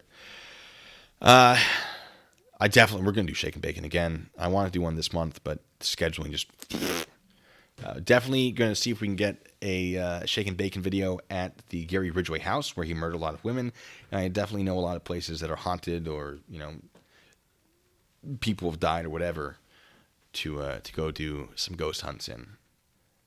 If I can't get into the Gary Ridgway house, I do know I have like a map that I've created of where bodies were found. So we'll probably do a Ridgway Shake and Bacon just for funsies. But yeah, Bergie says worked in a haunted hospital, had to return blood to the blood bank near the morgue at midnight, got spooked and screamed in the guy's face when I exited the stairwell. Yes! Good. I love it. Like, there's nothing wrong with being scared, guys. Like, it's a natural reaction. Love it. I dated a girl once who had worked at Rolling Hills Asylum, which is like apparently a super haunted place. She didn't work there anymore, but she'd tell me stories like, yeah, I was friends with this ghost and this ghost with this, and yeah, I have all these experiences, and I'm just like, cool. Like, I don't know if I believe in ghosts or not, but like, she certainly did. But it's a whole thing. I dated someone? Yeah. Show off. Yeah, if I just win the lottery, I'm just going to start going ghost hunting for you guys' entertainment. 100%. I invested in a cryptocurrency that if it gets somewhere, I'll be a millionaire. I don't believe in cryptocurrency. I think cryptocurrency is stupid. But this one's being hyped really hard. So I got in on it, and then it started rising. It's at double the value, which is almost nothing. But if it gets high, I'm gonna be doing pretty well. But yeah, it's good having you here, Rush. I hope to see you again, and of course, Discord, great place to find me. Ryan, do you think it's safe to drop that Discord link these days? I'll let you decide. I miss your super chat, Steven. No. Irish Girl, thank you, by the way. I don't know if I thanked you. Steven, the Roman war helmet is an axe, not headwear. Oh, hey now. Thank you, though. James, thank you. The case of the pepper spray bandits. That's good. I'm going to have to remember that. Arash, thank you again. I'm sorry I missed that earlier one because I was in the middle of my story brain. So that made me super mad. Me too. The spray, the attack made me real unhappy. Steven, of course, said, so Blue wants a Roman war helmet. That's kinky. In reference to it not being a thing, being an act. And Arash has caught up with when is my birthday. Wouldn't you like to know? April 1st. Is it? I don't know. That's the one I give. And it might be the real one. Who knows? You want another mystery? I can give you another mystery. I got one more in me. We've reset the voices. Oh, it's good to be back doing this, guys. Talking to you all. James K. Look, it doesn't really matter if you believe in ghosts. What's important is that the ghosts believe in themselves. That's right. And don't you guys forget it. No one asked. I was just wondering, because we used to drop the link in the Discord, or in the streams only. But, yeah. We'll hold off on that now, then, if you think so. There was some concerns, ladies and gentlemen, of some nefarious individuals trying to get into the Discord to troll us. So we just stopped giving it out. Super simple. So, but yeah. Oh, Rebecca says a shadow always pops up when there's a patient about to die on the floor. It's creepy. Hey, it is creepy. Move the super. Okay, so we don't want the alert box in a different place. That's what it's called, the alert box. I'll put it in the corner for you there. I missed you guys too. That's good. I got some good videos coming out soon. 100%. All right. Let's see what we get for The Lost City. Oh, this one looks like a fun. It's short. Maybe we'll do 2 more. We'll find out. All right. Let's roll to see. Clear the board. Thank you. Yes, good call. See what we can get. Oh. We'll drop 5. Get some good ones in there. Oh, no. I don't actually know if I can do this one.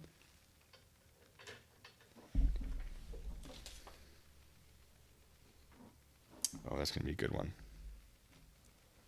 Okay, I'm actually going to reset this one. I know, I'm sorry. I'm not sure. Yeah, I don't think I remember it right now well enough. What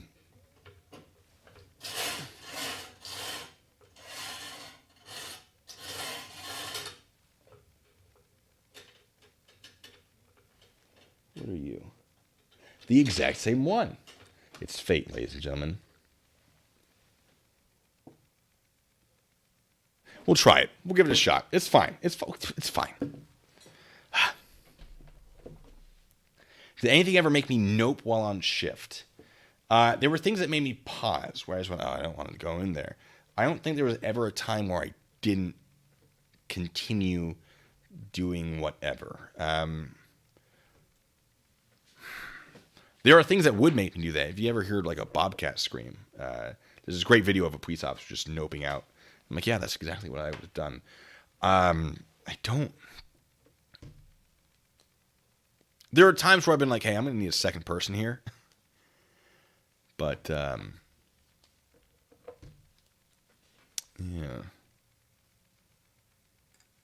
I don't know if I have any good stories from that. All right. Let's begin. Alert box. Okay, I'll put the alert box back. Yeah, it was smaller. We'll try it. We'll find out. Aaron, it might be. I think it's the one that a lot of... There is an animal, and it might be the bobcat, might not be. That people are like, that's a Wendigo. It's like, no, that's the sound this animal makes. Like, yeah, when it's a Wendigo. Like, all right. I don't know enough about it, but... All right, The Lost City.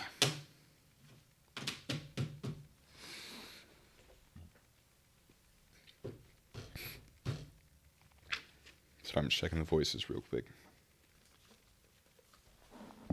I should probably tell you, I'll give you the first 3 that come up. Bobcats are mountain lions, right? Aren't they the same thing? I might be wrong. All right. Our first is Canadian. The second is Joker, Mark Hamill Joker. We'll see if I can do that. Oh, the third is Zap Brannigan from Futurama. I think I can do the Joker. I think. No? What's no? John, what are we knowing? Oh, that's not Cougar's Mountain Lion. 2 different animals? There's an animal out there that's like the same thing, just has different names in different parts of the country. I thought that's what it was, but could be wrong. I don't know. I live in Seattle. We don't have those here. I hope. Oh, goat does have a good scream. So, the Lost City. The explorer Colin Andrews had just returned from a long trip into the Sahara Desert, bearing news of an incredible discovery. After a short, fierce battle, the Sentinel managed to scoop an exclusive interview, and Josh Cole was sent to meet the man at his rooms at the Grand. Andrews was tall and fit, with a deeply tanned face, and despite some significant weathering, he remained handsome. There was a definite sense of his presence filling the room. While Josh's usual photographer, a sullen lad named Adam, stalked the room taking shots of the beaming explorer, Josh conducted his interview. So Josh in this one is going to be Canadian. Oh, foxes too. Yeah, foxes have a weird screen. Very distracted. Hold on. There are people near my door. Are they coming this way? Stand by, ladies and gentlemen. Low-hanging fruit is a go. I repeat, low-hanging fruit is a go.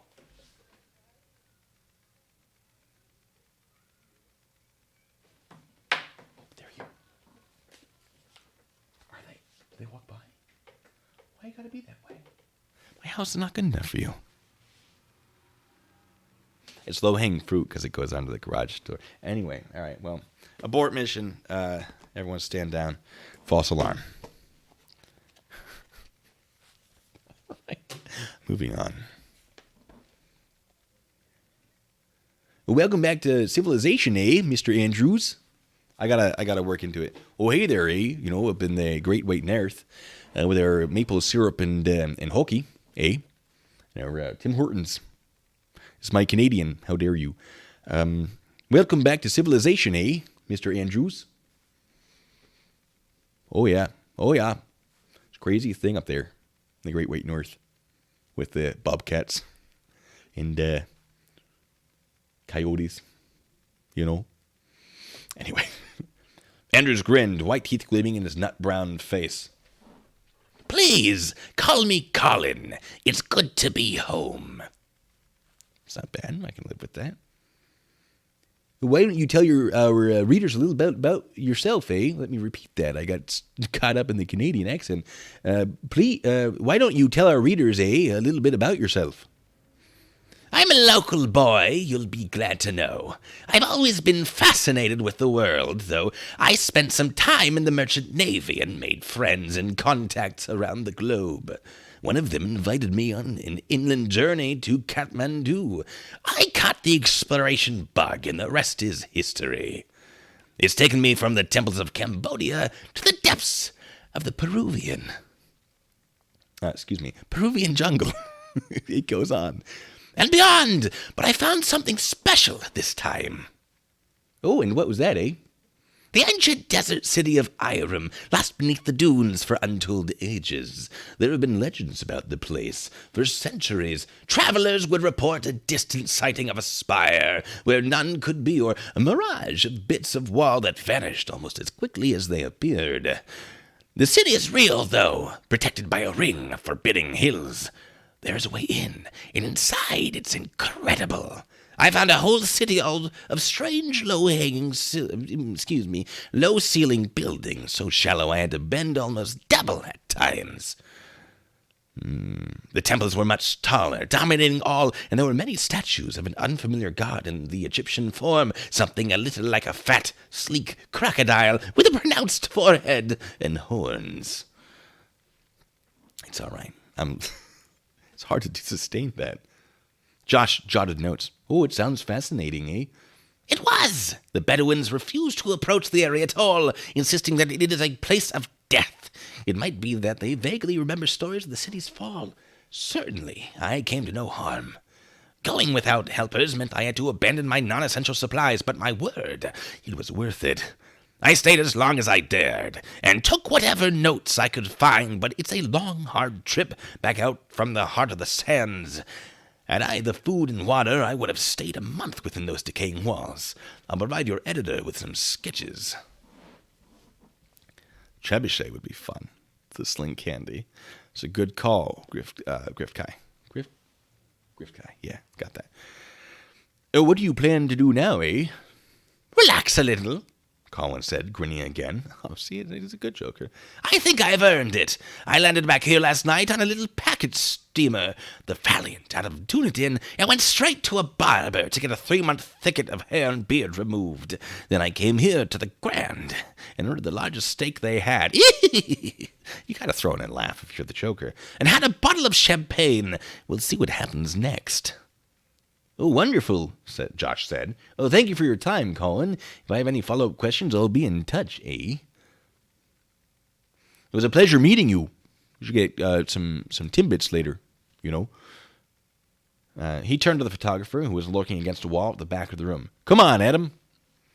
When he got back to the newsroom, he went to report to the editor. Who was my third voice? Zap Brannigan. How did it go? Checkmate, the boss asked. Oh, he's definitely a liar, eh? Josh said. He probably just spent a couple of months in Spain or Mexico sitting on a beach and making up pretty stories. Now, why does Josh think that? Canadian Kermit. All right there, we're going to get some Timbits, eh? Oh, don't you know? I don't know if I can combine the two. Hint, facilities. Facilities. I'm not going to put anything on the board. Except for a big ol'... That's backwards, isn't it? No, I got it right. All right. I win. I lose. Timing on that was impeccable. It's fine. Don't worry about it. Not cool, eh? All right. Landed back here last night in a little packet steamer, the Valiant out of Dunedin, went straight to a barber to get a 3-month thicket of hair and beard removed. All right, so facilities. Came here and ordered the largest steak they had and a bottle of champagne. How long was he out there? I like to think I'm entertaining. All right, long trip into the Sahara Desert. She's in the Sahara. Okay. He's tan, something you expect in the Sahara. Yeah. Okay. Local boy. One of them invited me on an inland journey to Kathmandu. The exploration bug and the rest is history. It's taking me from the jungle to get to that. So it sounds something special this time. So this time it was the desert city of Irem. It's probably Irem. I don't know how to pronounce things. Lost beneath the dunes for untold ages. All right, Sahara has dunes. That checks out. There have been legends about the place for centuries. Facilities. Travelers would report a distant sighting of a spire where none could be, or a mirage of bits of wall that vanished almost as quickly as they appeared. The city is real, though, protected by a ring of forbidding hills.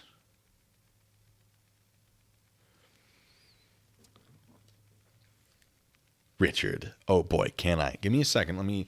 all right, so lost beneath the dunes, but surrounded by forbidding hills. I don't think the Sahara really has hills. It just has big dunes. But I've been asked if I can do an impression of Herbert from Family Guy. I wet the old whistle. Say there. Certainly is a surprise to whip this out during a stream. Suck on that, Artie. He does a very good one, though. But I got the scintillating whistle a little bit. Not perfect. It's been a few years since I tried this. Certainly. Is it good? Are we good? How does it sound? Because I know what I'm hearing in my head is not what you, because it reverberates through the jaw. Is that, I got a popsicle in my pocket for you. I got money strapped to my thigh.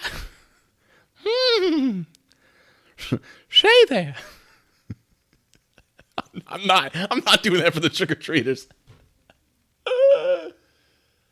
Lilith says the Sahara has full-on mountains and far less sand than you think, but does it have a lot of hills? Now, I don't trust the writers to know that, but I believe you, because I've never been there. Trick-or-treaters have been walking up. Hey there, small children. I got some Snickers.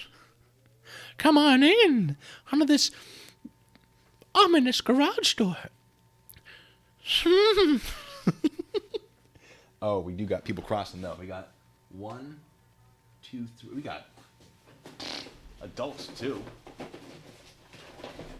All right, how many are they coming this way? I'm going to throw out 5, and then they can fight over it.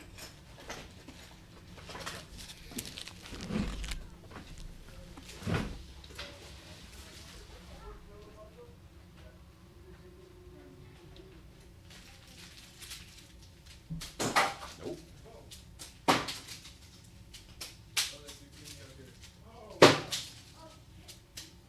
Do I need more?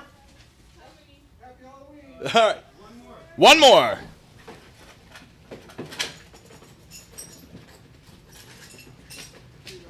All right, one more. And one more for good luck. There it is. All right, you too.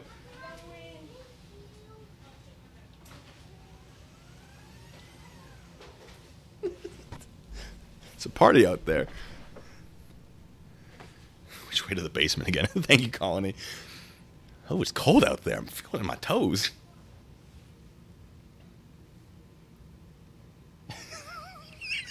There's gonna be like the next door app is gonna be like, yeah, there's this weird house. They're just throwing candy out of it. Yeah. I was like, I threw like 2 of them, and I looked at my video feed, and I noticed one of them is like in a baby carriage. I'm like, oh, I don't want to hit that carriage. Oh no. Anyway, slingshot that. I need get like a PVC pipe and just have it and just launch them down.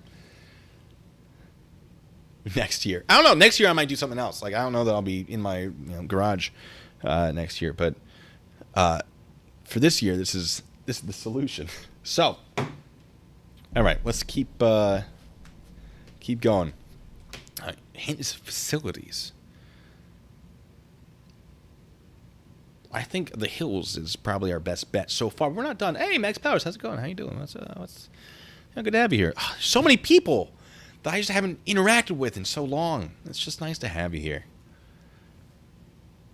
Little outcrops of higher ground that tend to be greener and might have a water source. Oh, I see. I'll try my dog. My dog would just eat it and then die because chocolate. My dog is smart, but only in ways that she wants to be. Aaron, thank you so much. Says, use this to make a spud gun with a narrow barrel. Perfect canning launcher. Actually, I did that when I was in Boy Scouts, because of course I was in Boy Scouts. Look at me. I'm a white male. I actually did. I had a potato cannon, and we did figure out a way to launch candy. It wasn't great. It was you take it, you don't put it far down the barrel, and you wrap the candy out in bubble wrap, and you can just launch it gently. In like parades and stuff. We never actually implemented it because obviously dangerous, but yeah, it is doable. And I have tested it. Get over there. Emily, hey, good. You're at the end of a mystery, and we might have time for one more mystery. Why not? It's Halloween. Why not? We lost Murkoff. Oh, Murkoff, no. Man down, woman down. I don't know. She might be gone forever. There's just a pit down there. It's not true. Oh, Max, I had that. I downloaded it, and I went to upload it, and then my computer stopped working for a second. This is my laptop. And then I forgot that I hadn't done it. I thought I did. You are right, though. I saw it. It was the wanted poster. Yes, I have to do that. Thank you for reminding me. Yeah.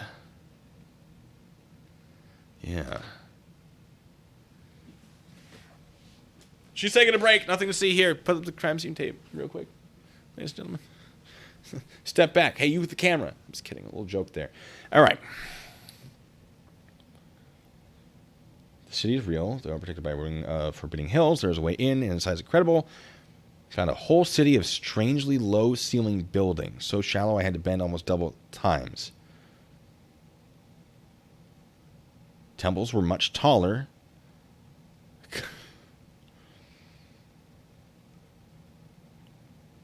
Sorry, I'm just reading things.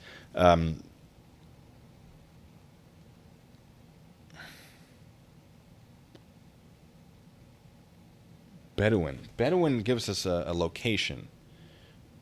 Because they're what, Bedouin or nomadic tribesmen, right? That's Sahara. That checks out. Found a whole city of strange low-ceiling buildings, so shallow I had to bend almost double at times. The temples were much taller, dominating all, and there were many statues of unfamiliar god in the Egyptian form. Maybe it would be, what are they making statues of? Where are they getting materials? Because that could be a thing. It's an entire city. But there are cities out in that area. Or there could have been cities before it became fully desert, because the Sahara was smaller previously. Northern Africa, that checks out, right? But facilities is the clue. It's the hint. Place of death, city's fall. Vaguely remember stories of the city's fall, which mean that would be relatively recent, so they wouldn't have all that many materials to make anything other than like carved out of stone, which would be difficult, presumably, unless I know nothing about the Sahara and the buildings in it, which is absolutely accurate. Would sand have filled the buildings is an excellent question, and almost certainly yes. Going without helpers, and I had to abandon my non-essential supplies, but my word was worth it. I stayed as long as I dared and took whatever notes I could, but it's a long, hard trip back out from the heart of the sands. Had the food and water, I would have stayed a month within those decaying walls. Decaying walls, so presumably sand would have gotten in. I think you nailed it. I think it's the sand. Like, I think there are a lot of little things, but I think the sand's the main one. That's why, Lindsay, I was actually thinking of the librarian avatar as well. Was it the owl? Guardian thing? I got another group of kids around the corner.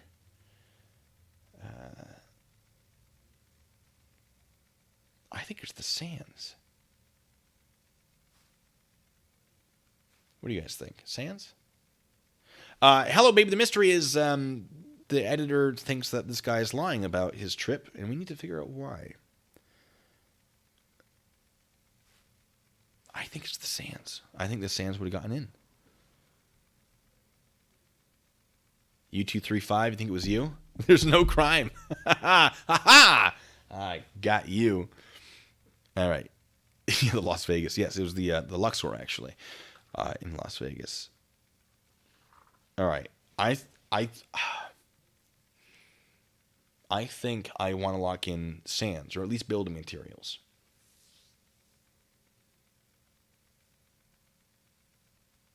How do we feel about locking that in? Oh, U235 did the next crime. Got it. All right. No. It's a murder.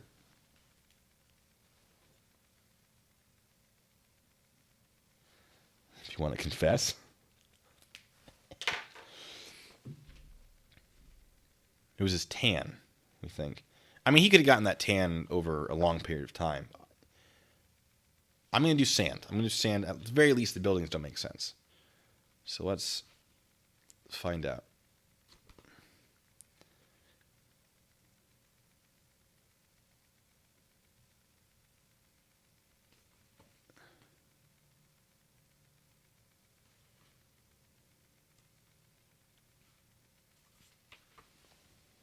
Lilith has brought up something interesting. You get a tan line after shaving all that beard.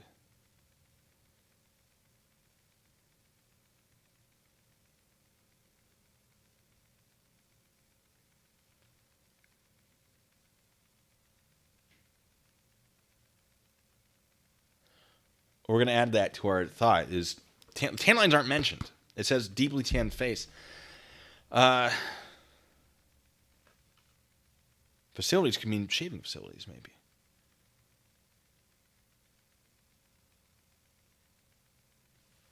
Sanding the buildings.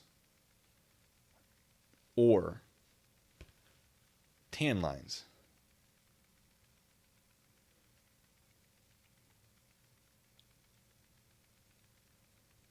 Yes, yes.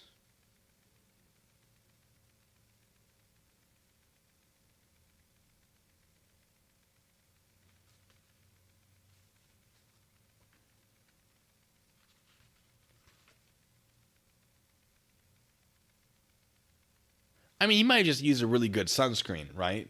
But we'll go with sand or tan.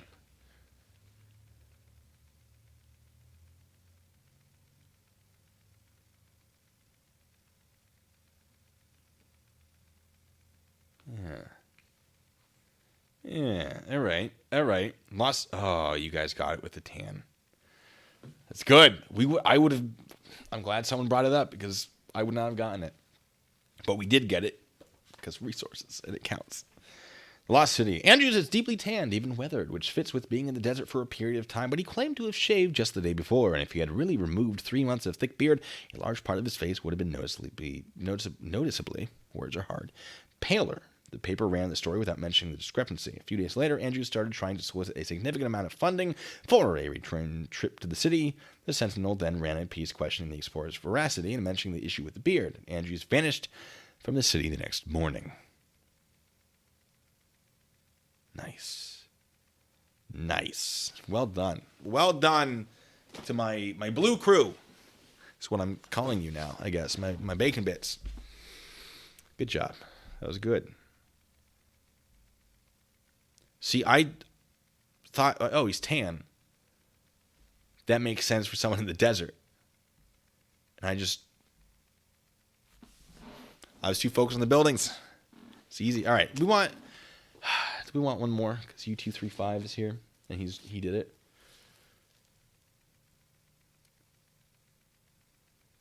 We'll make it a quick one. What do we think? One more?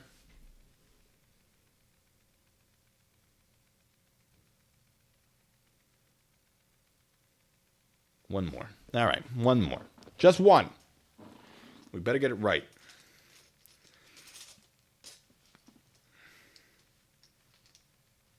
That one was weird because it was like, oh, there's no crime. I don't know. I didn't hate it. It was great. It was a good little. You guys nailed it. Just a little butthurt. I didn't think of that. That's all.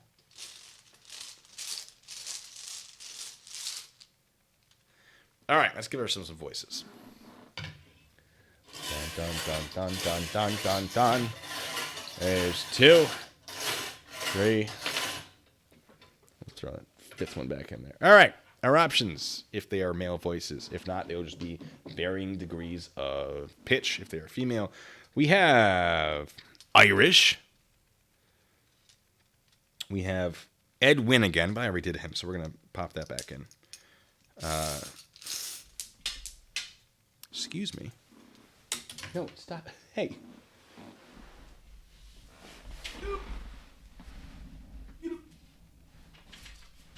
Come on. All right. Okay. Carlos, thank you. Why did they mention you in Mass? Oh, I haven't even watched that. I have no idea why I was mentioned, honestly. Probably because they were upset that I was covering that stuff. We got Irish. I already did this one.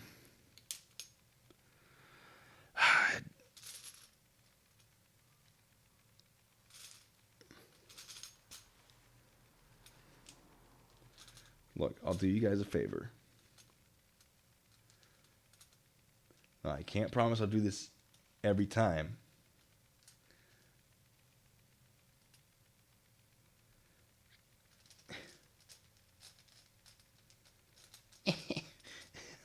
Get out of here. But our second voice is going to be Kermit. If we can handle that. Okay, stop rolling. Stop. No. Stop. Oh, they're getting everywhere. Humanity. That was one that we'd already selected, though. So it's going back. Oh, if there are enough voices, it's going to be fun. So we have Irish. It's this one right here.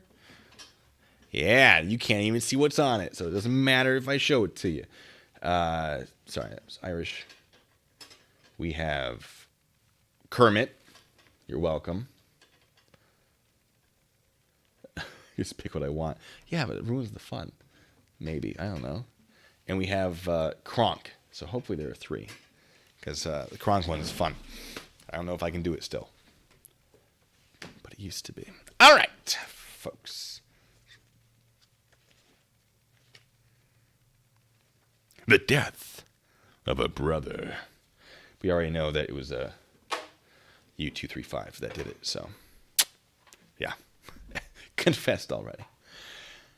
I just don't understand it, Mary. Oh, they're all females. All right, we're going to skip ahead, okay? We're going to do Death of a Brother. They're all female, and I've got some good voices lined up, so.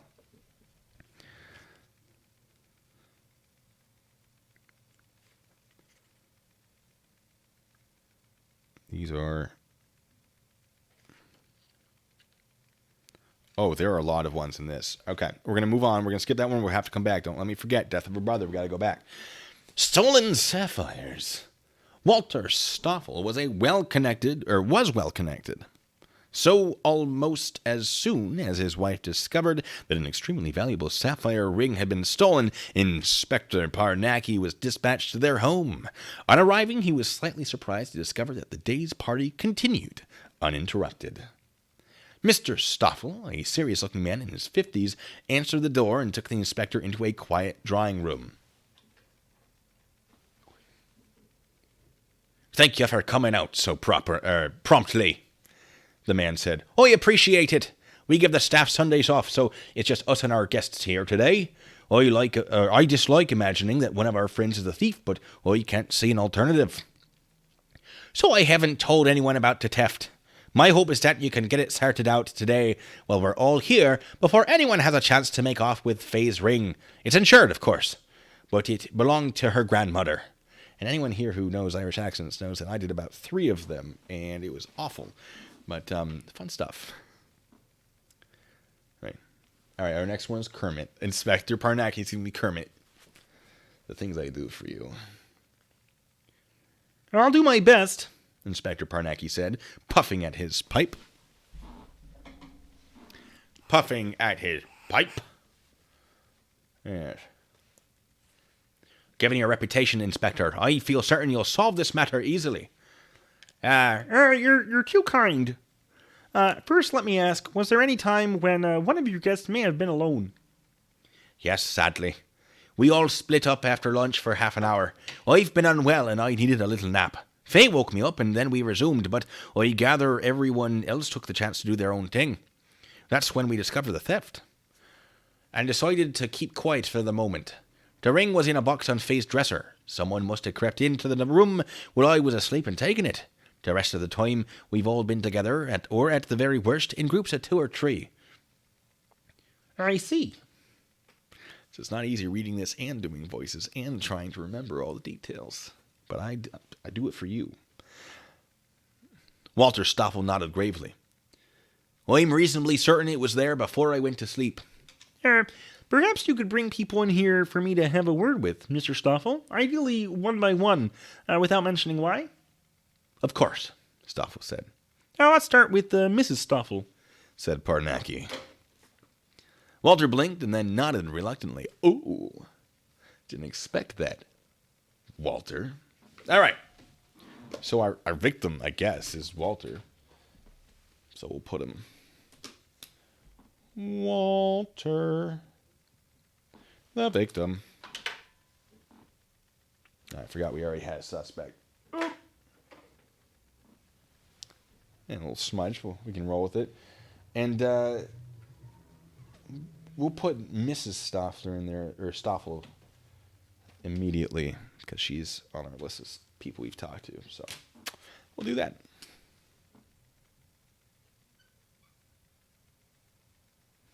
Mrs. Stoffel. Carlos, thank you. Let me give me a second while there we go. Read that. It says, I know no sergeant but the sergeant in the north whose name is Bacon. Thank you. Look at this squeaky chair. Ugh. William the King of the North. That's not the right accent. What is his accent? He's a northern accent. I don't know the northern. I can't, not off the top of my head. Mental image of Kirby and Sherlock Holmes coat and deersucker. I'm sure there's been a thing where he's done that. I'm sure there's been a, anyway. All right, let me.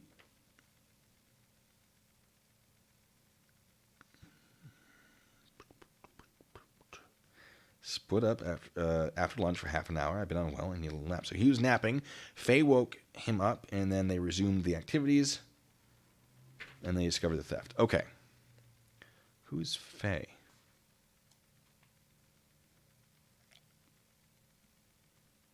Doesn't matter. All right, well, maybe it does. It probably does.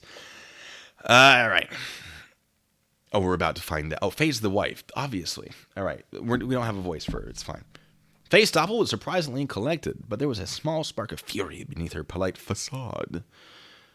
When Walter went for his snooze, I took the leftovers back to the kitchen along with the plates. Mrs. Benton had left us a cold buffet, so I ensured that everything was put away properly and rinsed the dishes.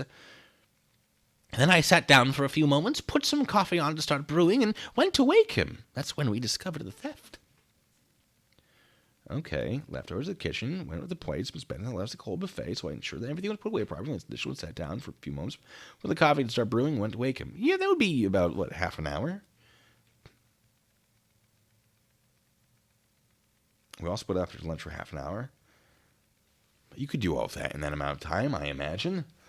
Aaron, hey, it could be that kind of party.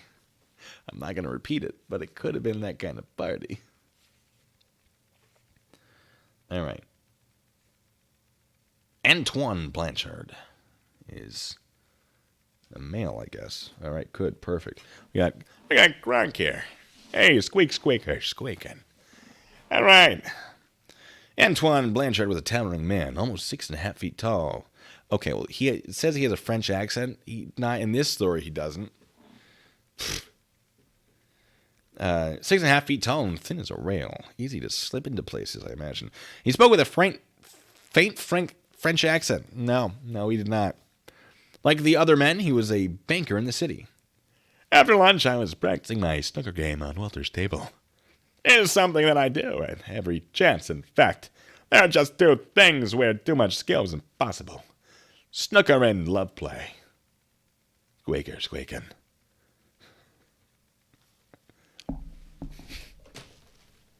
You see that guy they talk about blue? What's his name? Antoine? Snooker.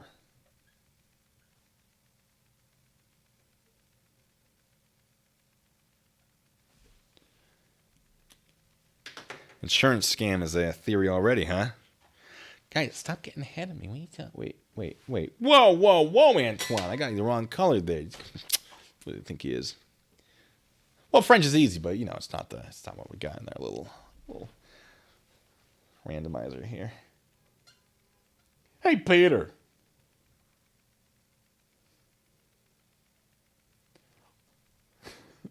Bonnie and I were here at a party.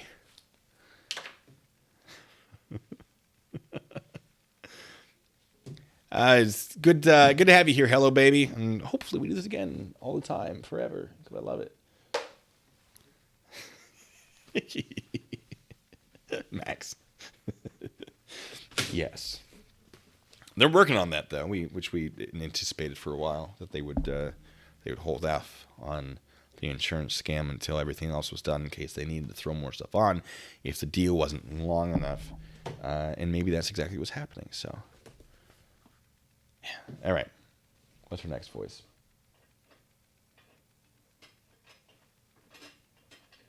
Next one's probably going to be female.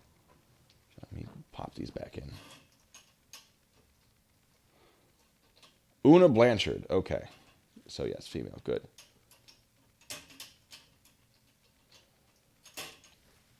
Yeah.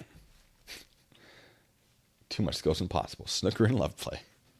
What a quote. I'm gonna hang that somewhere. Yeah, fine. Una Blanchard was the youngest person in attendance by a good decade. She was quite lovely and blushed deeply when the inspector asked her about her movements after lunch. Something I ate disagreed with me. I'm afraid I was, indisposed. Pooping. You little pooper. Una. Well, never mind. Miss Piggy would have been an excellent idea. We have another one coming up. We're going to do Miss Piggy. I don't know. Pooping seems like a pretty good cover story because no one's going to know. No one's going to be like, hey, yeah, I was with that day. I was, we were doing the thing. There are a lot of, I'm going to put her up here. I don't know. Something about it.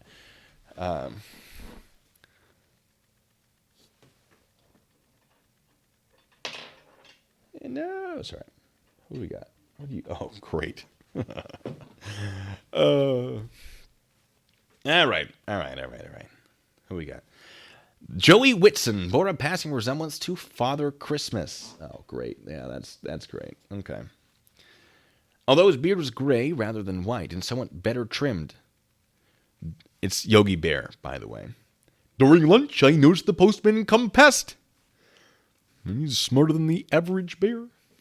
And he appeared to stop at Walter's Gate. So I wandered on down to check whether there was any mail waiting. I actually don't know how to do Yogi Bear. All I got is, hey, boo-boo. So I assume everything else is like this. Don't call me out, people. Or do. It's fine. There wasn't anything, though, so I strolled back to the house. I'm not so fast on my feet anymore.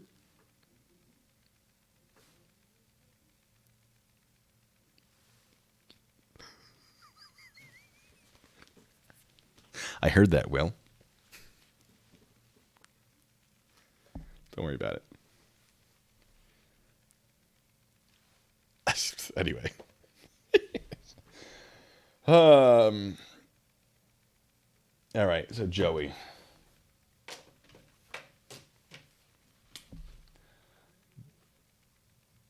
What was Joey doing?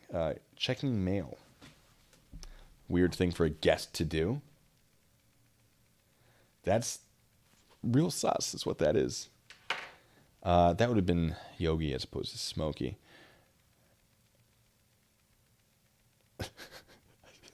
Some of your comments. All right. I don't know. Joey, let me give him a little dot, because why would you check the mail? Have any of you ever been like, hey, the mail guy, let me get the mail for you? I don't know. Only you can prevent forest fires. It's more Smoky, I think. You'd think I'd have practiced this. Rennie. All right. Oda Whitson was tall and slender with an air of elegant grace. I was in the gardens behind the house. There's your Miss Piggy for you. Phase roses are always superb, particularly at this time of year. I quite lost track of time among them, I'm afraid. She had to call me back once everyone else had reassembled to continue the festivities. Roses. Left her roses by the stairs, huh? Oda, roses. I'm out. I'm out of bad guys. I didn't expect to get this many people. Boy, yeah.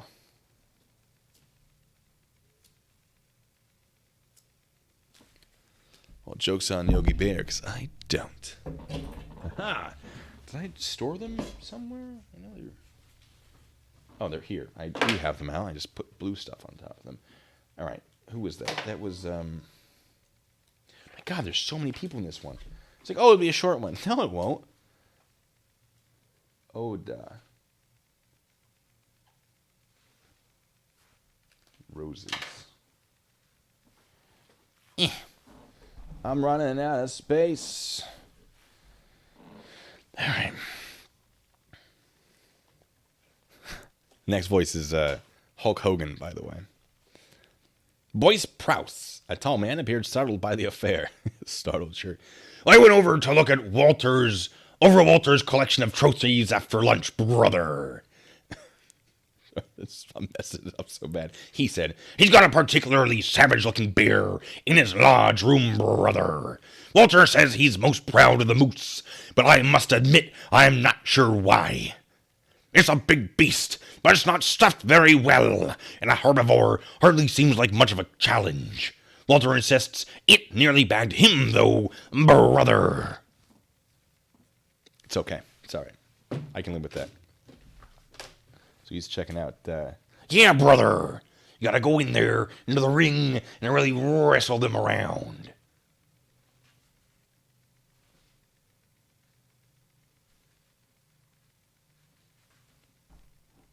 Yeah, look, they all sort of bleed together. The problem is I'm trying to focus on what I'm reading and remember all the details and do a voice I haven't practiced. Trophies.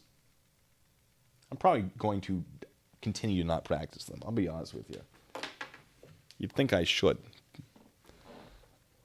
There we go. It's difficult. No. Okay. Well, he's not a suspect anymore. I'm just kidding.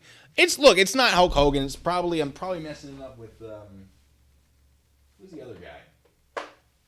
Oh, yeah. Am I just messing those two up? I do that all the time.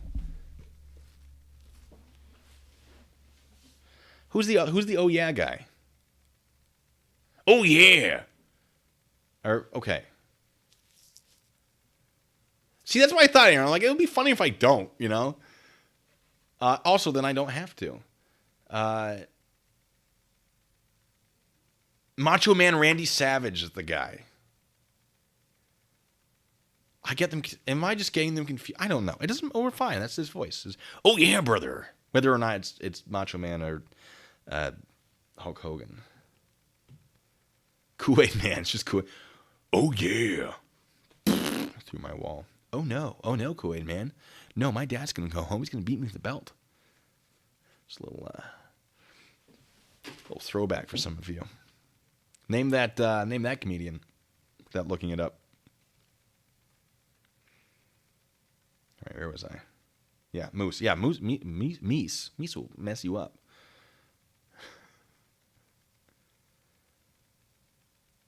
Yeah, I should probably actually look up what Hulk Hogan and Macho Man Randy Savage sound like. You'd think I would, wouldn't you? No. That's why I put Pee Wee Herman back. 'Cause I'm like, I know I wrote it down, but I don't think so. Oh, yeah, brother. Anyway, Deborah Prouse was small and positively serene compared to her effusive husband. I was reading here, actually, she said, pointing towards a paperback on a nearby table. The Stoker novel, presumably Dracula. What an appropriate thing on this day of the year. The one that was so popular a few years ago. I've not read it before. It's rather compelling. I was hoping Faye might lend it to me, but it seems wrong to ask now. All right, Deborah. That's why I think about you, Deborah. So many. All right, this was supposed to be a quick one. And look what went wrong. Now we got a lot of people. Although, to be fair, one is U235, which I'm pretty confident did not do it, but we can't rule them out yet. Deborah. Reading. It's going to be that emerald necklace thing all over again. Lindsay, a couple of these in here, I'm like, I could probably, get something close. It's not really about getting the impression right. It's just having distinct voices that I don't get to choose. So in the interest of that, they don't have to be, that. It's like in the beginning I said, it's like a seltzer. It's like lemon seltzer. It doesn't take anything like lemon, but you understand that it's similar, right? It's reminiscent of lemon.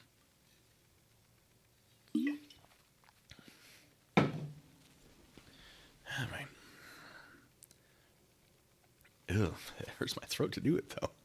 After the initial interviews had been conducted, Walter Stoppel returned to the inspector. "What would you like to do now?" he asked. "Is there any way I can help?" "Actually," we forgot he was Kermit, didn't we? Said Parnacki. "There is one person I would like to question more closely. A lot more closely, in fact." So who does Parnacki suspect? And the hint is weekends. It's the mail guy. Was this on a Sunday? All these people, if it's a Sunday. All right. Staff well connected. Extremely valuable sapphire ring has been stolen. Dispatched to the home. Probably continue uninterrupted. We give the staff Sundays off. So it's a Sunday. There's not going to be mail. The guy wouldn't have seen the mail. It's the mail. It's exactly who I thought it was. It's this dude. It's, which one is that? Hold on. Let me zoom in. Joey. Because he checked the mail. There's no mail. I don't even have to think about this. You gave me that many people for... It's a Sunday. There's no mail on Sunday. Thanks, Dursley. You fun and interesting guy to hang out with, apparently. Tell me I'm wrong, ladies and gentlemen. Tell me I don't have it right. I'm a genius.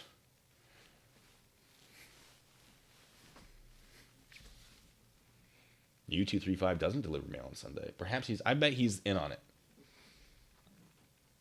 I think he's the getaway driver.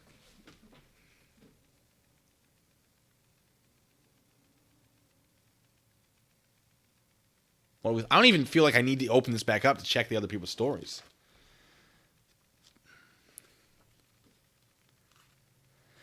Now everyone's like, no, you're wrong. I was so confident. All right.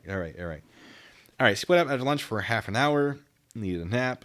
So this would have been between probably 11 and 1. Whenever lunch was.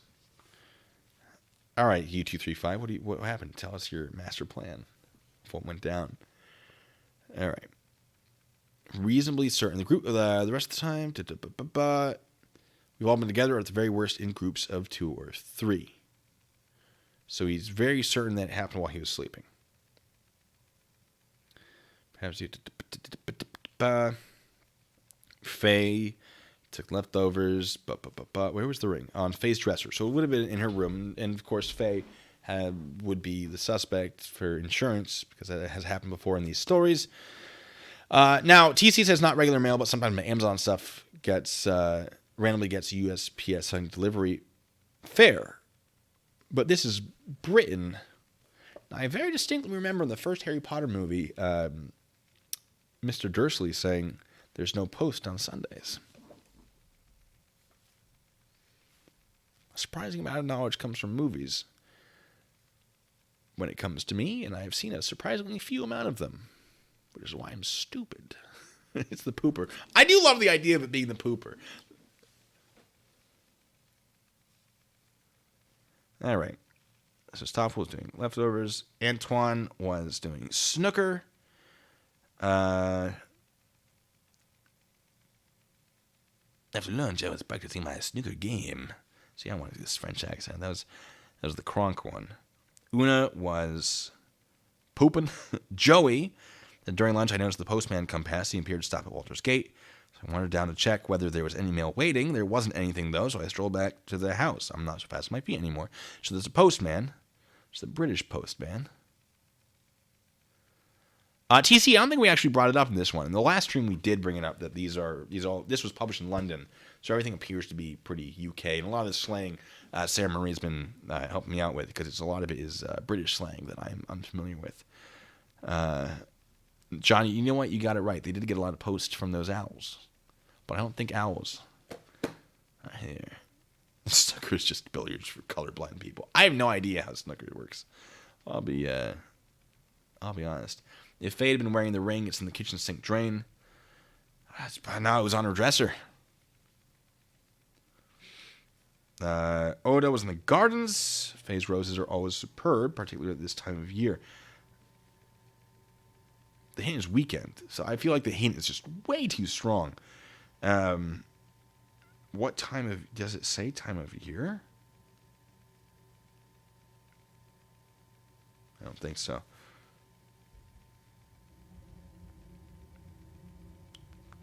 So it could have been the gardens.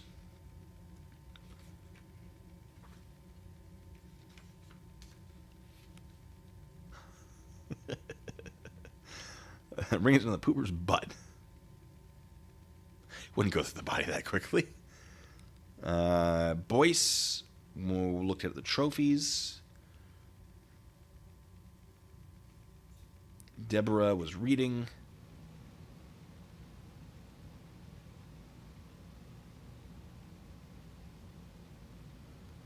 I don't think there's really anything else that gives anything a strong indicator. Like, all of them could have done it, but which one's the strongest? You know? Sarah Marie, official British person. Does your official mail come on Sundays? Let's say 1950s. Did official mail come on Sundays? Did mail carriers work on Sundays?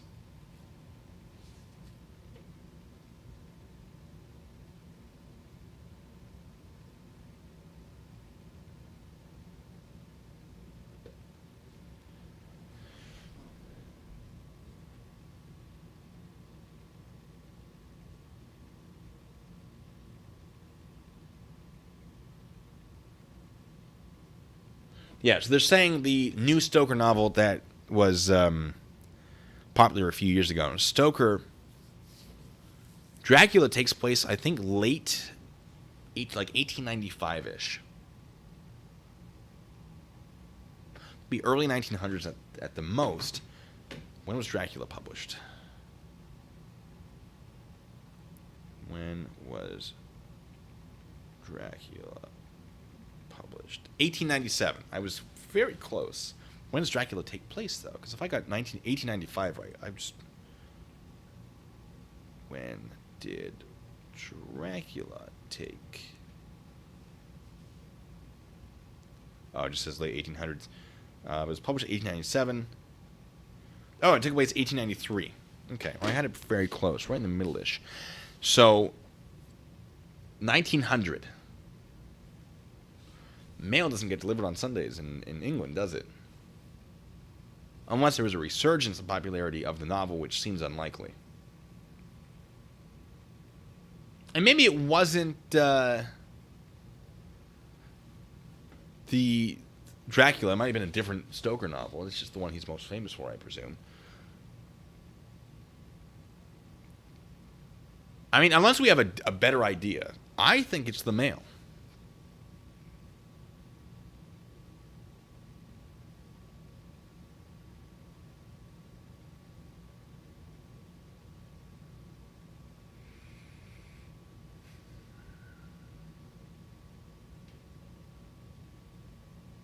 I don't know what you guys think. There's nothing else substantial. You know, oh, I was looking at the trophies. Okay, well, I was snookering. Okay, I was looking at the roses. Okay, I was this. I was that. The hint is weekends. The only one that's relevant to the weekends, the guy, the Mail. I'm gonna go Mail, but I kind of wanted to be the Pooper. I mean, all right. I'm locking in Mail. I'm locking it in.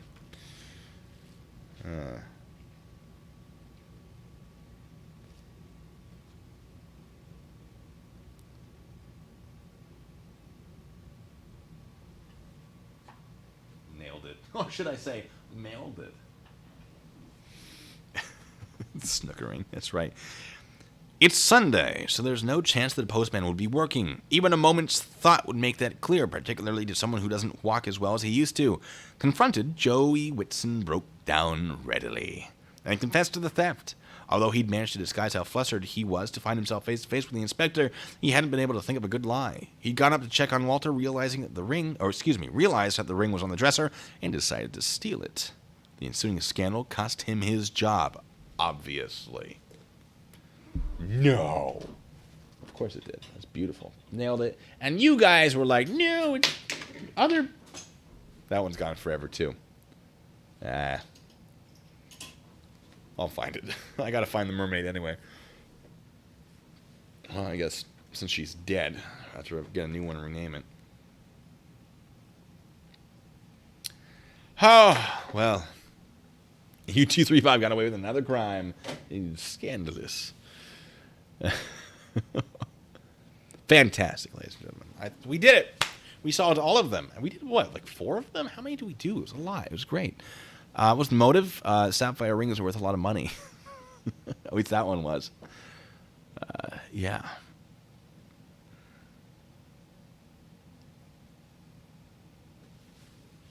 Nailed it. And with that, ladies and gentlemen, I do have to get out of here because I got to sleep. Maybe by the buzzer. Probably down there by the buzzer. Mystery of the Missing Mermaid. So, hey, all of you, thank you so much. This was a great time. I intend to do more of these because I love doing these. These are tons of fun. So, if you want that, let me know in the comment section. Like this video. If it gets likes, I'll do more of them. You know. Are we just on the table by the buzzer, or just this buzzer?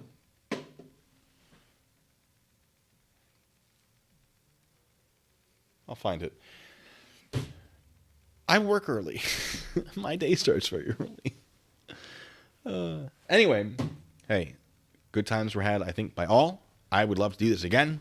A lot more book to go through. There are more books like this out there. We could do some Encyclopedia Brown as well. Some stuff designed for children. See if I can beat that. Am I doing any more How Long Till Wrong? I have one more coming up that I filmed that I have to edit. Should be pretty soon. Pretty relatively soon. Where's the buzzer on the table? What are you? On the table. Your side of the buzzer. On the table. Oh no, that's a Snickers wrapper. I think is what you're looking at. So I ate a Snickers. All right, and this is blocking all the light to my face. Can't have that. I got very confused, but that's good. Any more TV science videos? Not yet, but hopefully soon. Yes. I have a lot of scripts written I have to film and edit and put out there. But I just keep you on the board permanently. Maybe I will, maybe I won't. You don't know. Yeah. All right. Mail you the Snickers. It's tempting, but I'm going to eat all of them. All right. Yeah, like for more. Comment. Tell me things. I don't know. If there are more voices you think I could do, I can't make any promises. I mean, I barely did these ones in here. But in the ones I did, I barely, hit or miss. And I will look into Hulk Hogan and Macho Man Randy Savage because I do get that confused all the time. But regardless, I'm tail spinning into a rant. You know how I do. So until the next time, there it is. No, it's fair, Lilith, that you were absolutely correct that it did look like the mermaid. Anyway, until next time, be good and stay safe.